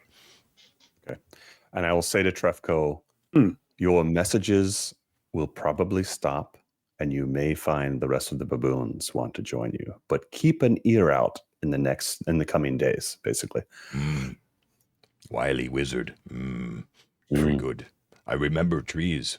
Yes. Yeah, there you go. So John, can't remember. What did you do with the disco ball? Don't remember. Okay. So the well of light we took it. Yeah, we did. We didn't leave it there. We took it because part of our deal was that we wouldn't do it again. Like he didn't want that light coming back. He didn't so it's like probably it. back in the stash. Yeah, I think it is. Okay. All right. So yeah, so needless to say, there are the mirrors that are in the Hall of Judgment as well. They are not reflecting any light. The other thing that he tells you is the two things that he says is like, you can come back anytime you want. You're always welcome. Announce yourself so that you don't get attacked by baboons. And second of all, you are still forbidden to ever bring back that disco ball and activate the well of light. That was our deal Very before. fair. Sounds fair. Very fair. Okay. So that said, Sir, the visible stalker goes off. You don't know what's going to happen there, but it goes off to the south and out of your sight. Sir Simonet is also plans to go in that direction. Are you going to follow him? Your goal is still the God phone here. Yeah. We have to get him I mean, out. the God phone, it's to the south anyway. So yeah, let's escort him out and then go to the God phone. Okay. All right. So I'm going to say that whole interaction actually took like 2 turns. Everything in the Hall of Judgment. So now it is 11 p.m. sharp. Okay, and Sir Simonet, as you sort of go down the hallway and you sort of approach the stations, right, like the diamond hallways, and you assuming you're going down the southwestern one to get to the God phone, you're sort of out of sight of Trefco at this point. There are the occasional baboon is sort of roaming the hallways, right? I'm not going to make a big deal out of it, like every time one approaches, but it sniffs you and apparently has some sort of understanding that you're allowed to pass. It reeks in here. It's still pretty awful. It's not like Trefco has really made much headway in like making the place look any better. It's still a giant 4-arm baboon. Probably fine with it. Yeah. Yeah, you're using your continual light, and Sir Simonet basically thanks you as you're traveling with him. That was I thought my end had come, but thankfully you arrived. Twice now I have been blessed by your presence, and I thank you, friends. The Sun-Scarred Knights owe you. That is no small thing. Well, we're sorry we couldn't get you your cool lance back. It looked pretty nice. Oh, I forgive, but I'll never forget. Do the Sun-Scarred Knights know how to mix Arcanum and Deuterium? I don't know what that second item is. Okay, fine. That's a good question, though. That was a good question. Give him his present, David. Idle speculation. Oh yeah, give him his present, David. What present? Oculus. I don't have it on me. I was saying we have to use the rug. Okay, yeah, sure. Let's find a spot. It's going to take a turn, right? I'll go fetch Oculus, bring it back, and I'll emerge from the rug. Wait a second. I don't think you can. The rug is in the pyramid. We have the other rug. Our stash is in the captain's. We still haven't transferred the rug. You're totally right. So that's moot. That's and so why I never offered it. That's next on our agenda. I'm sorry. True. Right. Very true. Well, Barrios will hand him a warhammer then. His old warhammer. He's keeping his spear, but he'll pull his warhammer out of it. Oh no, he got rid of it. He's got a platinum rod though. 50 feet of rope. Would you like 50 feet of rope, Sir Simon? I'll take whatever you're willing to give. He could actually kit him out with basic adventuring gear. Yeah. I want to get to our primary objectives. If exchange of information is the whole Sun-Scarred Knight thing, and we have already determined the nature of the obsidian doors, and we have a big lead on anything going on there, we could say, hey, we have these 2 rods and they will open the obsidian doors. What will you give for it? That's a huge exchange for the Sun-Scarred Knights that they don't already know. Oh, but we don't want them poking around in there. No, not really. Yeah, not really. But I'm saying because we don't need them anymore, and there's probably a significant lead time on that occurrence. It is a very valuable exchange for information barters. Let's just get him on his way. All right. Let's we saved his life. Yeah. So, friends, I am actually, you're taking me in a direction which I did not come from. I'm happy to join you on whatever venture takes you out of this realm to appease the Lord Trefco, but I myself emerged from within the Howling Caves. Oh, Garalad's regions, huh? Now, if you have any other business here, more than happy to join you, but I completely understand if you wish to keep those matters private. You let me know. Yeah. Why don't we escort him over to the Howling Caves and see him on his way? Yeah. That's out of Trefko's realm and into the next. I think that would suffice. Okay, so we'll beat to the chase here. It's time for a second break. What I'm going to say is just to do passage of time because you are in a safe environment. So instead of going west down the western corridor towards the Godphone area, you're actually going to go east across the Well of Light into that square room at the end of the corridor there, and then you're going to head directly south. Right, that was past some of the four-armed baboons' chambers, including Earsko's. At the very southern tip of that is actually a portcullis gate. That gate was always guarded, even during Garalad's time, because it is the entrance to the Howling Caves, which you've never actually been into. However, it's guarded even more. Right, like a lot of baboons have congregated there. Again, they have received word. Probably the baboons just sort of passed it along that you guys are to be allowed passage. They opened the portcullis gate, and remember they can't really speak. Right, you don't speak their language, but they watch you warily with teeth bared, and then a bunch of baboons that were sort of on the other side of the portcullis, guarding that side of the portcullis, kind of stream out of the darkness of the Howling Caves. Right, coming from like vertically as well, like coming down the walls, coming down big columns of rock across the, you kind of looking out and you see like there's this vast expanse of stone, basically, that goes off into the darkness, and just echoing with the sounds of baboons everywhere. Right, you can also hear actually sounds of what you think is violence happening, like way off in the darkness. Anyways, they basically take Sir Simonette by the hands, not gently. Really, and they sort of kind of pull him into the Howling Caves, as he kind of fades off in the darkness, he's like, "Farewell, my friends. I will be fine from here. Careful with that claw monkey." I will say, because I want to keep with the process, no redaction. We've done what we've done many times, which is take a great information asset and not ask him any questions and send on his way. I thought we were asking questions. That was the thing. Well, we did, but about the Howling Caves would be a very pertinent thing to ask. But it's fine. It's fine. We don't need to know. Can we give him, John? Can we have given him just basic like adventuring equipment from the sack, like torches and a couple, like a ration and like stuff like that, right? Sure. Just remember that's the only. We don't have to detail it, but just kind of assume that regular adventuring gear is now done for the day. You can't pull that shit out of the sack anymore. Okay. But he's very appreciative. He says thank you very much. And you gave him a weapon, a mace. What did you give him? I was going to give him a warhammer. Warhammer. But Barrios had already gotten rid of it. He gives him a dagger. A dagger. Okay.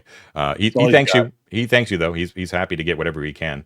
And again, he reiterates as he kind of goes off in the darkness that he will remember, and he will relay that your kindness for the second time to the master.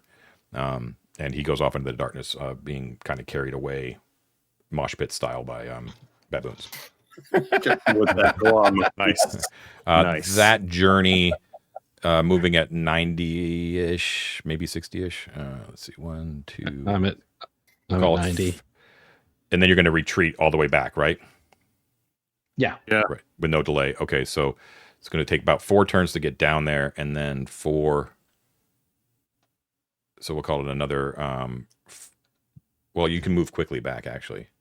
So let's see. Let's 4. We'll call it. Let's call it an even 6 turns to get to the room that. Where the Godphone entrance is. Okay. Cool. Okay.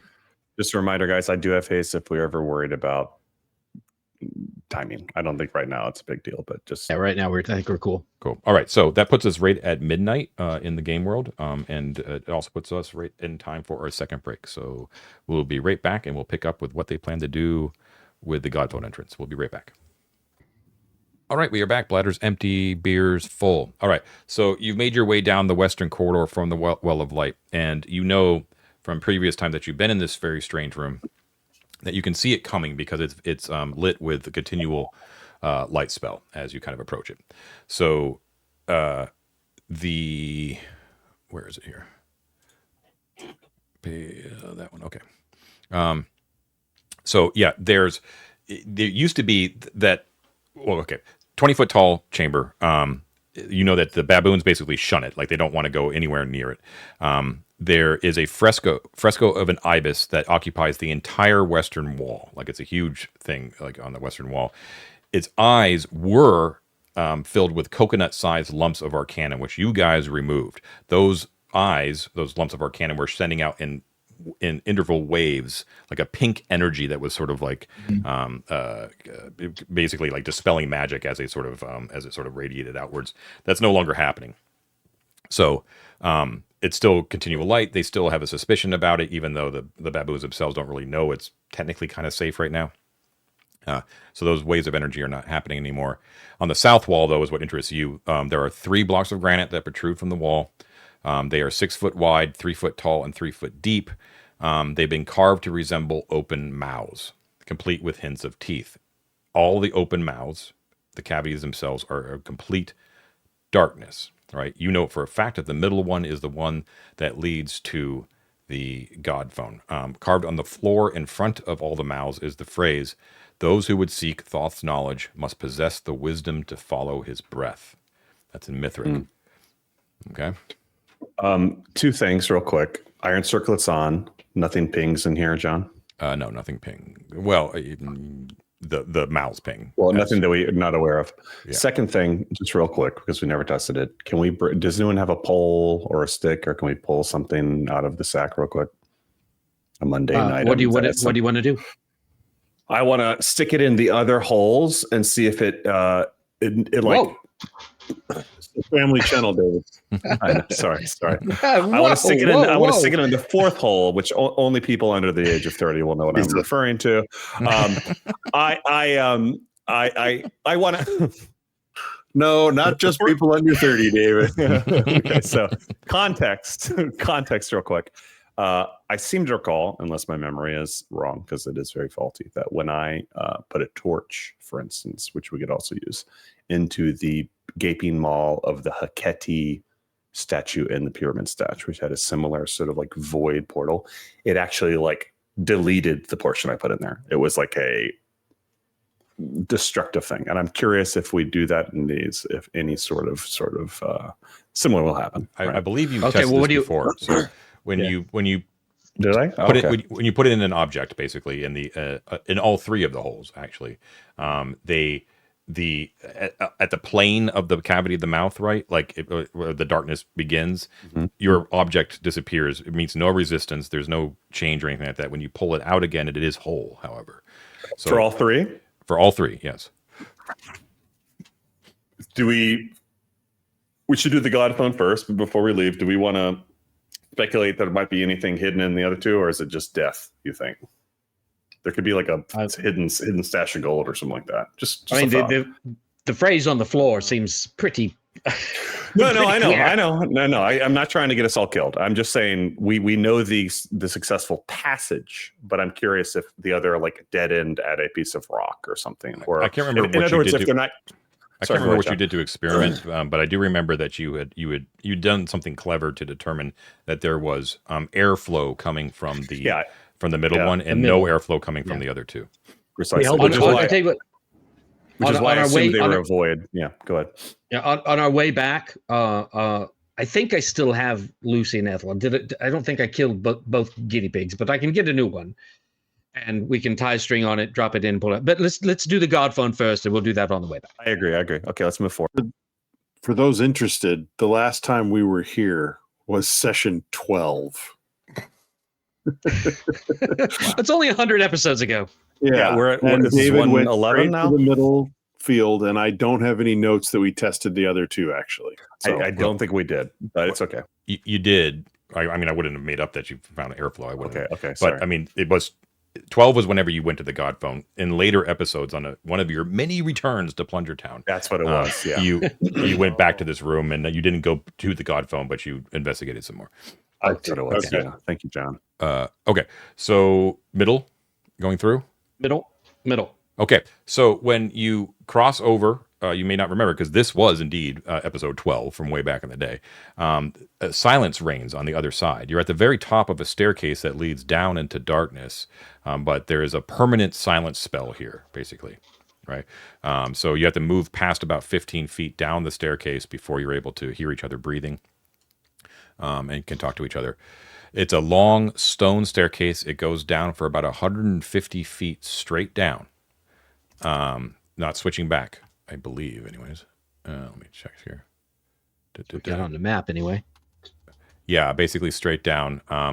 At the very base of it, after 150 feet, it actually hooks towards the left and towards your right, towards the west. I actually tried to move the map on OBS instead of Miro. And then let's see. Hold on, I gotta get to the thing. I don't have that recorded, huh? I just have it as a straight line. Please do something about that. Oh, it is a series of twists. Series of twists for some 150 feet. Stairwell's narrow. Ends at a small landing, about 10 foot square, where you can glimpse light through a 4 foot by 4 foot hole in the ceiling. Okay. Climbing through that hole, I remember. Leads to the Oracle of Thoth. So the Oracle chamber lies beneath a very shallow dome in this circular chamber.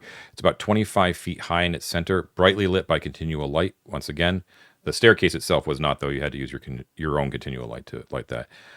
There's no height to the walls, though. So like they immediately start to curve from the ground, right? So there's parts of this chamber that are very like you wouldn't be able to fit. You know what I mean? Like they just immediately rise in a circular fashion. The ceiling is painted with bright yellow paint that glitters and sparkles. Looks like there is a set of hanging curtains were once installed here, but it's just like the broken rods are sort of set around the actual oracle in the center. The oracle is a 10 foot by 10 foot dais, center of the room, with those shambles of curtain frames around them. There is a statue in the center of this dais. It's an ibis with the wings cocked to enclose a marble seat. Right, so if you sit within the seat, the hooked nose, the hooked beak of the ibis would actually sort of obscure your face a little bit, and you yourself would feel like you were being embraced by the wings from behind you, sort of enclosing you. Right, when you first entered here, there was the open-mouthed form of a semi-catatonic Anaximander, who you rescued from the throne, and then it was, I believe it was Onweir who sat in the oracle before. So and it rocked my mind. Yeah, I think was Mort new to the. I think Mort was here, right? Mort was there. Yeah. Yeah, but you would have been the only one. I did my homework and listened back. Mort was definitely there. Okay, cool. And okay, a couple. There are a couple things we all have to remember, right? I don't know if the curtain was an NPC. Yeah. Okay. He was a retainer, I think. Yeah. So, yeah, as soon as someone sits in there, there's like this way and asks the question. There's like this wave of godliness that you have to pass. We all failed the first time. It just paralyzes you for a while and knocks you out. I don't know if the curtain would stop that, or maybe being outside of the room might stop that. But we want to be careful of that. Whoever sits in there, the others might want to give them some privacy. And the other thing to consider is whoever asks the question, I'm happy to do it. I'm sure any of you guys would also be happy to do it if you want. Whoever asks the question, there seemed to be a cost at the end. I think Onweir took like a stat penalty. I don't know how long it lasted. It was pretty serious. Maybe a wisdom hit, but for some period of time. Yeah. Yeah. Right, so also, and I don't know how long that lasted, but one last note, just for thoroughness, I assume there aren't any further secrets, but circle it on anything pings on the journey stairs to Oracle, John. No. Okay, good. All right. So the ibis statue itself is made out of white marble, lapis and jet, it's very, very lifelike. There is one effect you can see; it's magical, but it's very unnerving. The marble seems to sort of rise and fall, like the wings sort of expand a little bit, as if the ibis is naturally breathing. It's very kind of off-putting. The plinth on which the statue sits, the dais, there's an inscription in Mithric that says, "Sit, ask, and receive. Lord Thoth knows all." Well, I'm not going to do it because that shit's heresy right there. I'm not going to have anything to do with that. Matt, do you recall if the penalty was without a save, or if it? I think that there was a save involved. Yeah. Yeah. My notes I would just guess say it's that wisdom, you, and I have a low wisdom, so probably someone with Yeah. the high wisdom should do it. Is going to throw out there. my notes say that it tore your mind asunder and gave you 5 wisdom damage and lung damage due to being loud. It was very vague. From yelling, because you boom forth with his voice, I think. Yeah. So Interesting. I mean, it was my idea, so I'm happy to do it. But Ted, if Mort wants to do it as Toristus, I'd leave it up. Whatever you want to do. If you want to do it, you can. I'm willing to take the penalty if we need to. But it's your call. Ride the lightning to Aristus. You know, I'll do it. I've been wanting to convert Mort over to the religion of Thoth for a while. So yeah, he will. I have a suggested question. You can just to workshop with you guys. Mm-hmm. If you say, "We wish to fly to the stars," who would be more likely to betray us, Kerbal Khan or the creature in the tube identified as Trevlock? Why not just ask who has the information that we need?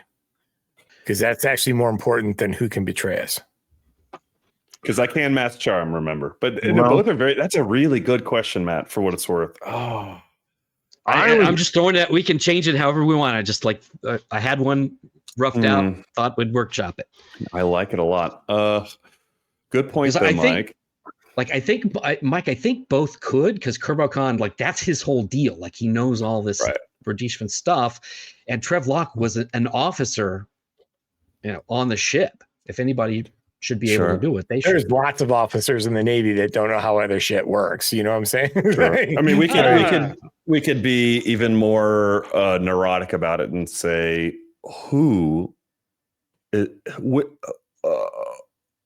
which living person in Arden Vul knows the most about the refinement process or something like that. In other words, not just a comparison, but if there's a tertiary option, it does help us to know, right? So whoever's the most knowledgeable might be a good version of that question if we don't want to ask. Would they be willing to help us is the hard thing. That's of course, mass charm. Yeah. No, but no, I totally agree. I do think both of those are really pertinent questions. We could ask two maybe, but it's one. It's one question and then the phone shuts died down for a month. It just okay. Yes. I kind of agree with Mike, but I do kind of think my version gives us a vector to knowledge we don't have already, whereas comparing two things we do know. If neither of them know, in other words, and we ask a comparative question, the answer could be, none, right? And this for the same reason that if we ask the betrayal question and neither of them know, the answer could be both or either one of them, but that doesn't necessarily resolve whether they are actually helpful to begin with, right? Or how about if we alter it this way? We wish to fly to the stars. Who would be more likely to help us? Kerbal Khan or Trevlock? I like that because it keeps us focused. I would definitely vote for that. Okay, do it. I mean, right now, Kerbal Khan would not be willing to help us. So that might be stupid to ask it that way. I don't know, because he hates us right now. Here's what I was thinking, given the phrase that's on the chair. O great and mighty Thoth, I pledge myself to thee and beg of thee a boon. I beg thee to grant me the knowledge of the ancients and grant me the knowledge to prepare the fuel for the ship that will take your word to the stars. Could do that too. That Cut is out the middleman. very good because that wraps into you wanting to convert to. I like that. And a I lot. don't need somebody else. I just get the knowledge. I think that's great. I will remind you, like the one thing that, and we learned from Anaximander, if you ask for too much, it cooks your brain and turns you into zombie man for 200 years. Well, he was in there alone and no one to help him. But the message was, if you ask for too much, maybe that's not too much. Well, let me go back up to where I think that's a fair point, Matt. While Ted's looking, I do, for the flavor alone, like the idea that even if it is a big ask, the Touristus mask and the sincere desire on Mort's part to proselytize on the behalf of Thoth might be a factor in weighing what too much means. That doesn't mean I'm right. I think it's a very good concern on your part, but I'm throwing it out there because it is. Yeah. I also, on a meta level, even if it does cook Ted's brain, I think it's a really cool capstone for Mort. Like Mort getting to the place where he's finally talking to the guy. It's such a cool fucking. I don't know. It is cool. That was just as long as you're doing this with both eyes open, knowing that. Oh yeah. I know that's the mechanism. If you ask for too much, it's not great. All right, Mort. But time for action. What was? He'll be fine. Just do it. Give me one more name. What is he? Thrice blessed or what? I just want to get the names. The names of Thoth. Got one? Anybody's got one? I can't remember. There's a couple. I'll find them. I got a few. Yeah. All right. Well, let me find them. You heard. Here we go. Font of magic, giver of words, thrice-born linguist, the light of comprehension, giver of life. That's the one I want. Yeah. All right. So what do you do, Mort? Okay, I will put on the mask of Touristus. Okay. I will bow and kneel before the throne. Mm-hmm. Actually, I'm getting out of the room. By the way, I'm in the room below. Yeah. Fine. And I will pray there for a little while in front of the throne to try and purify myself and get into the good headspace, and then I will get into the seat. All right. I don't know if something immediately happens. When you place yourself and you sit yourself in the seat, the wings imperceptibly sort of enclose around you, although you can still see outwards. To the rest of you, he seems relatively obscure, especially since he's Mort and he's tiny. But the ibis seems to enfold around him. We're out of the room, so we can't see him. Just FYI. Yeah, sorry. Okay. Yeah. As you sit, you feel like you are enveloped in like a warm, secure layer of air. It's almost like womb-like. And you feel, rather than hear, a low voice say to you, Touristus, speak thy desire. O great and mighty Thoth, light of comprehension, I pledge myself to thee and beg of thee a boon. Grant me the knowledge of the ancients. Grant me the knowledge to prepare the fuel for the ship that will take your word to the stars. There's silence for a little while. All the rest of you guys suddenly hear a booming voice that sounds somewhat like Mort, but with a resonance that stuns all of you.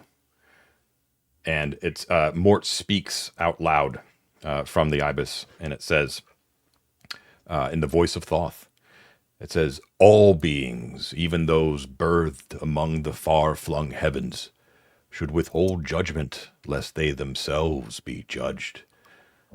But should thee wish to dispense judgment in contravention of that which is wholly in the purview of the gods, place thy trust most in the peacekeepers and peace seekers, for they are blessed in the eyes of the hosts of heaven. I need all of you, except for Mort, to make a saving throw versus petrification, please. All right. What just happened? something very cool. I don't know if we qualify as peacekeepers, but I would like to make the argument that Gale. I would like to make the argument that as a worshiper of Odin, I think this is all malarkey anyway, and so I should be unaffected by this. Waiting for those save results, please. Okay. So I don't know if the ring I'm wearing makes any difference to this. It does not. I rolled an 8. So I got a 15, John. I needed a 12. I am amazing. Okay. I got a 3. I needed 11. I have failed catastrophically. Okay. Barrios? You needed a 3 and you got an 11? I need an 11 and I got a 3. Sorry. And John, it doesn't matter that we're not in the room. We're in the room below. No. Does Wolford fail? What is Wolford failed. Okay. What is Barrios saving against? I forgot. Petrification. Okay. Barrios needed a 12 and got an 18. Okay, so Wolford and Upior fail, correct? Yeah. Looks that way. Correct. Okay. Yes. All right, so you guys are stunned for some time as like the voice of God sort of rolls over you. Not surprising. Both new to you guys, by the way. So Mort, in true oracular fashion, it's a sideways answer, not very clear, but it may give you some direction. But more importantly than any wisdom you may derive from Thoth's answer is that I would say, I mean, it's up to you as a character, of course, but being a channel for the god itself, living proof that the god actually does exist, already kind of bending towards worshiping in the first place, this basically seals the deal. So if you wish, this would be the moment where you fully convert to the worship of Thoth. Yes. Right. So you fully convert to the worship of Thoth. Very nice. Okay. You are officially a Thoth worshiper. He doesn't have to go to classes or Mort. anything. He can just he's done. It seems like he should have to go to Thoth school. Look, I don't want to be petty, but I'm a little tired of Mort being the protagonist of the entire campaign. Look, I you've had enough. I think you've had enough. So Matt, after about the thing about Thoth, Matt, is that you do go to school. You go to Sunday school for Thoth, and you learn stuff. So now that's what's happened. So so joking aside, go ahead, John. After Thoth makes his proclamation, that sense of womb-like security sort of disappears, Mort. But you are still sitting in the throne. But you are you feel dazed as well from being like a channeler for it. But because you were wearing the mask of Toristus, you lose half the amount of wisdom that anyone else would have. Would have lost Nice. So you're going to lose two points of wisdom. Is that permanent? You don't know. Okay, well, because now I have 7. That's several more than you need. Here I thought we were playing a fantasy game, not a real world simulator. Oh, I've been nice to you. How are you mean to me? 5. Yeah, Con 5 is now Wiz 5, right? Well, I now, will wait to give my opinion until I am no longer paralyzed. How about that? Yeah, same. Yeah. So after I'd say about like a little bit over a minute or so, you guys are managed to get your shit together again. So it doesn't last that long. Also, by the way, coming down these steps, the day passed. So welcome to the 25th of Gelenios. Oh, okay. Onweir, despite his severely impaired intelligence after several catastrophic wounds, is going to say, "Peacekeepers, the pertinent word. Do we not know that Trivlock wanted to attempt, for whatever her cause, to That was kind of what I was thinking. forestall the war with Hecate? I think the Trivlock is our first and best lead." Yeah. I totally agree. The peacekeeper interpretation, we haven't run across that phrase anywhere else that I can remember. And Trivlock is an obvious interpretation. So I like it. I like that as a first. Secondary backup, Sunscarred Knights. Are they peacekeepers? I'm like, there's some evidence towards that. Like, they're trying to keep the balance of things, right? They don't want anybody, right? The like master, that's their whole mission. The master could be a Rhodesian, actually. Right? Yeah. So maybe, and they owe us. Anyway, interesting. So right now, you guys have backed away, into the other chamber. The voice, of course, penetrated, so it still stunned you guys. But just as a reminder, in this circular chamber, which is a little bit smaller than where the oracle was, damp and mildewy, humid, there is a 10-foot wide basin that holds a fountain where it's gushing like a whole bunch of clear and cold, what appears to be water. And the water is spilled over the basin, collected in the southeast corner of the room.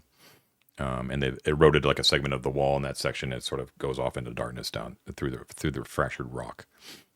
All right. So there were two things that I'm hoping to do. One's quick. I want to do it anyway.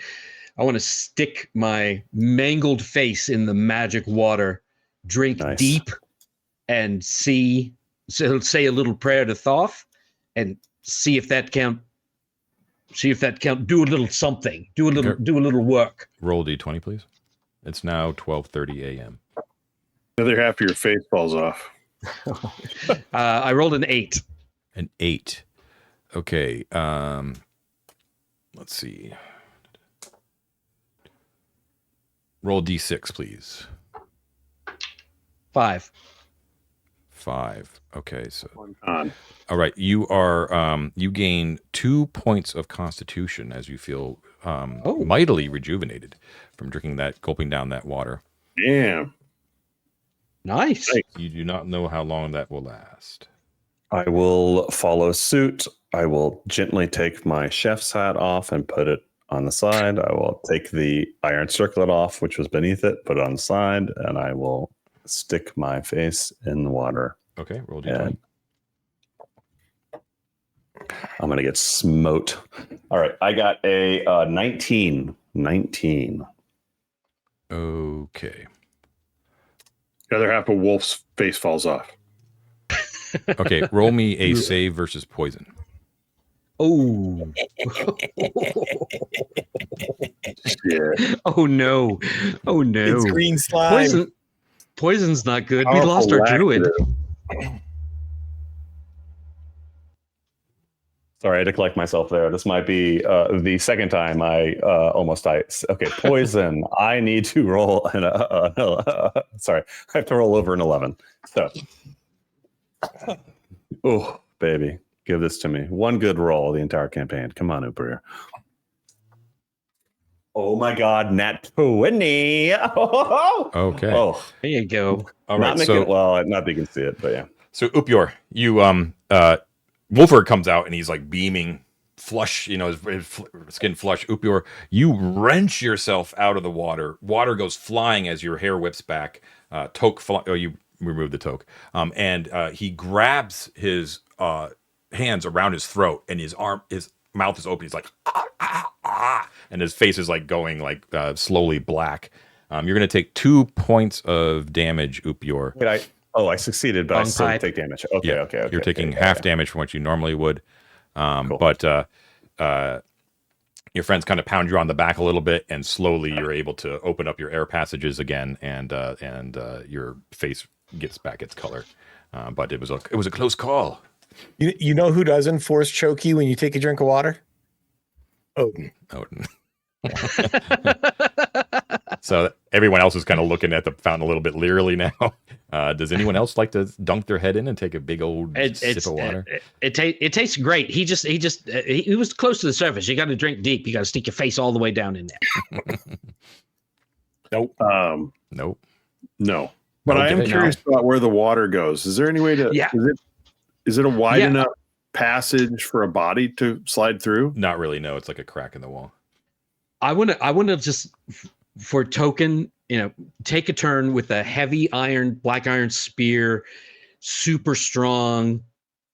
Pick at the corner, pick at the crack in the wall to see if it gives way, to see if we can see what's beyond there. I've just been wondering about this for 100 episodes. Yeah, me Does too. that lead somewhere? Could it be another It does way break out? away. I'll just cut to the chase and tell you that your wait for a couple years is in vain because there's nothing of interest beyond there. Son of a goddamn. You guys, Buddy. why don't I cast haste and we fast forward back to the UFO? Sound good? Well, we need to We only have get 5 minutes. while we're here. we need to go back over to the pyramid so that we can gather up rug number 2 and any other retainers that we want to get. Fair. Okay. Why don't we do that? Go to the pyramid and just go back and grab everything. Yeah, sure. Yeah, right. Because the last things that are there are the rug.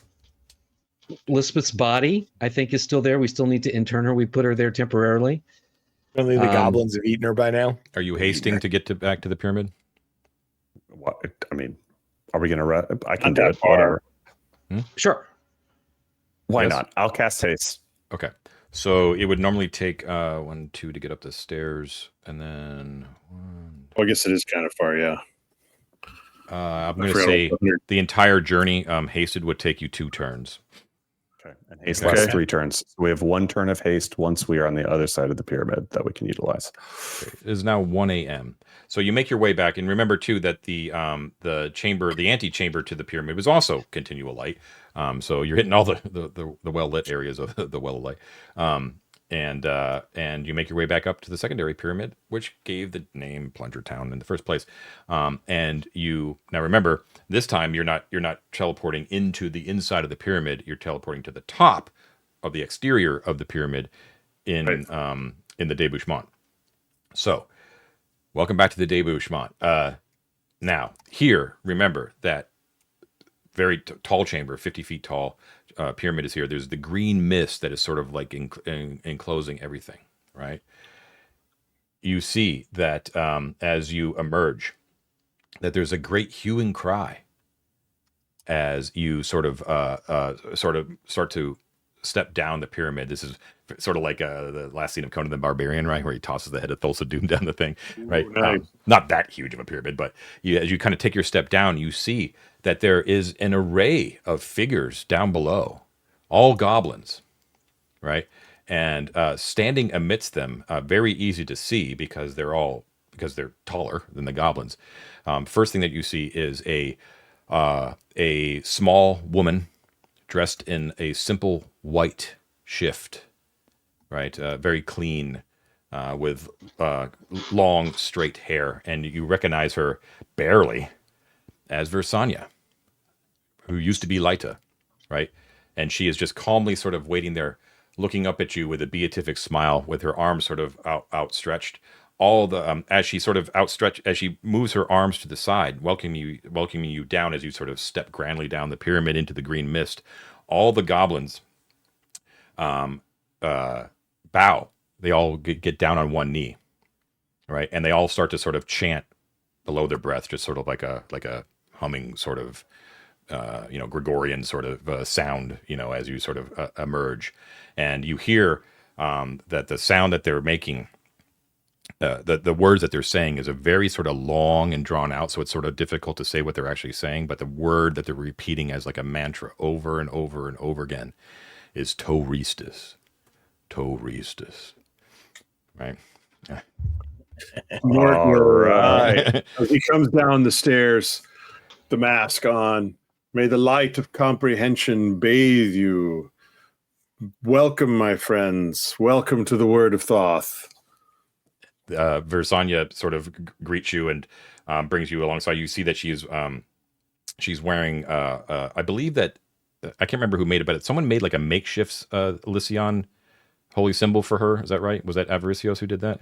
Probably. She probably used his. Okay, yeah. So she's wearing that. That's sort of dangling around her chest, and she's very clean, all cleaned up. Right? There's a new light in her eyes that's more than just sanity. Right? You've cured her insanity, but now there's like a new light. So the light of fervor, right? And she welcomes in. She says, "Your subjects are waiting." Toristus, she says, like wryly, as she kind of looks at you and winks, a very mischievous sort of very Lycian wink. And the thing that you notice most, it almost makes you kind of hiccup in your throat, Mort, when you see her kind of wink like that, is it reminds you of no one else more than Avaricios when you see her do that. In amongst all the rest of the goblins standing, refusing to kneel and just sort of laughing and smiling at all of you guys as you sort of merge down, is the rest of the entire AV club. So there's real quick to just go through them real quick. There's Breggy, Holden, Titus, Ignominios, Brother Baronwald, Gangrene, and Sam are all there. They all appear to have been sort of being led in prayer by Versania. And they're all very happy to see you. Bottleneck, of course, comes rushing up. He's the first one to kind of get off his knees, and doesn't seem to have as much respect. Not a lack of respect, but he's just more like, I know you guys. It's like, it's so good to see you again. That sort of thing. Yeah. Amazing. I really want to do a Thulsa Doom. Come to me, my child. That would probably be wrong. Wow, that is an interesting development, guys. I don't know what we do with this. We're at the end of the session, so what I'm going to do, just to sum things up, so we can sort of start fresh without having to reacquaint ourselves with the goblins, is that Bottleneck's going to kind of give you the lowdown. All right.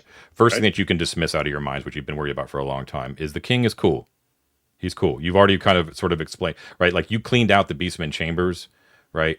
You already talked to him down in Killick's area, right? That transition zone. Remember, you kind of went down with his retinue and sort of everything was sort of explained already, right? Yeah. The king does wish to talk to you, but not in any sort of like recriminatory way. Like he just. What Bottleneck suspects is that he wants an update on your quest to find Gislu. Okay. He tells you that the Beastman compound is being actively retaken by the goblins as we speak. Okay. Most of it has been thoroughly swept, cleaned up, and is in the process now of colonization and settlement of the Beastman compound by the goblins. Okay. So the king is requesting your presence down in the Goblin Halls to talk about Gislu. But they're under no. They wouldn't, even if they were commanded to take you down there, they wouldn't do it because they have too much respect for you in the form of Mort as the Toristas. The word on the street, according to Balnuk, is that Wiskinam sought insight from the demon Rizit. Remember that weird demon? Eastern Partner? This is only rumor. Bottleneck has no verification. This is just what the goblins are sort of saying.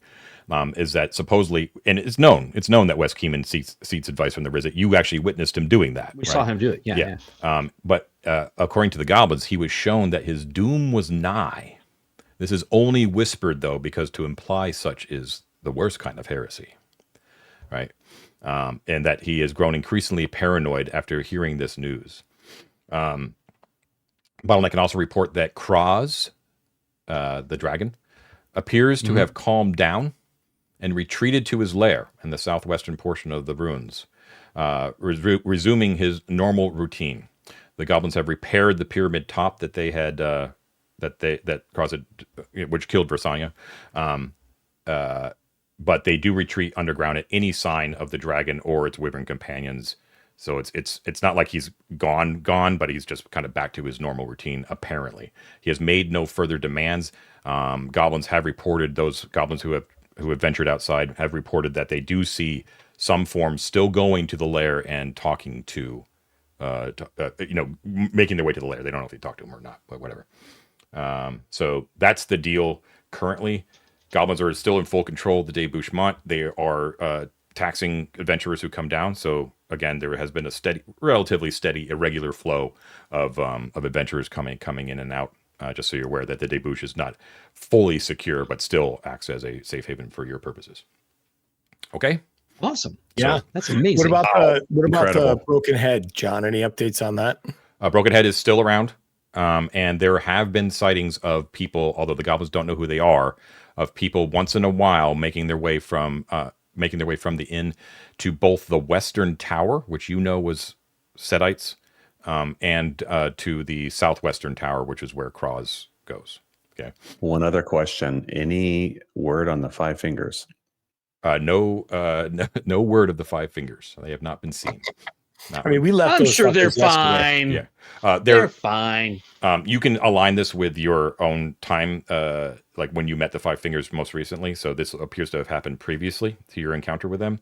But there was goblins had reported seeing the Five Fingers moving to various far-flung spots on the surface runes with purpose, and that those destinations seem to be the obelisks, the 3 obelisks. Okay, moving with purpose. Interesting correlation to the Radishva then. Interesting. I have a question, John. Hmm? Is this the part where, as an 8th level goblin, I can establish a stronghold and get 2d6 goblins from far and wide? Sure. Yeah, I haven't looked into it, but we're playing like the domain stuff more like role playing wise, like narrative diegetic sort of thing. But you're that equivalent now. You know what I mean? Yeah. I could use 2d6 goblins from far and wide. That sounds quite useful. Yeah. I mean, the assumption is that you sort of maintain a base of power and sort of stay there. You know what I mean? That sort of thing. So we'd have to kind of feel it out. But you are. The king still rules, so they are all still his subjects. However, they feel spiritually bound to you, right? So there's a little bit of conflict there. So they will do what you say, but you don't know how far you can push them before they feel that they may be disobeying their king. Right? Yeah. So just be aware. You have to feel that out. You're going to have to feel that out a little bit. But they certainly seem like they're super overjoyed to see you, Mort, in particular. I need some Fedakin, I'm going to put red palm prints on their foreheads or something. No, they paint their pointy ears red. There we go. There you go. Nice. Yeah. Yeah. Okay, so we'll leave it there. Right. If you want further questions of the goblins, we can start that up next time. But you now have the opportunity next session to sort of pick and choose who you want to bring with you from the AV club. Remember that we're still sort of bound by our rules where you can still only play 1 PC at a time. You can bring out any retainer if you want. Okay. All right. That's great. All right. That'll do it. Amazing. Okay, everybody. Thank you for watching and or listening. This has been episode 110 of the Halls of Arden Vul, and this is 3D6 Down the Line, the most criminally underwatched actual play series on the internet. You know what you do have to do, folks. You need to like and subscribe, hit the bell icon to get notifications every time we publish new kick-ass material, which is all the time. Don't forget, if you've got a few extra bucks in your pocket, hit us up with a Patreon subscription. You'll get a few extra bennies, special roles on our Discord server, access to secret channels on our Discord server. That server is available to the public. Please come and join us. We have lots of very fine folk discussing things at all hours of the day. And thanks as always to all of our patrons, our explorers, our delvers, and of course, especially our conquerors. Mike has the distinct pleasure of reading those names tonight. Go forth, Mike. There better not be any shenanigans tonight. That's all I'm going to say. I'm going to throw stuff.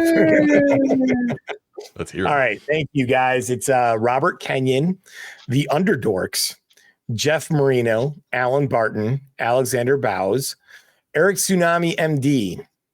Samuel, I think you should all play Traveler next campaign. Reading this indicates your agreement, Dylan. Good one, Sam.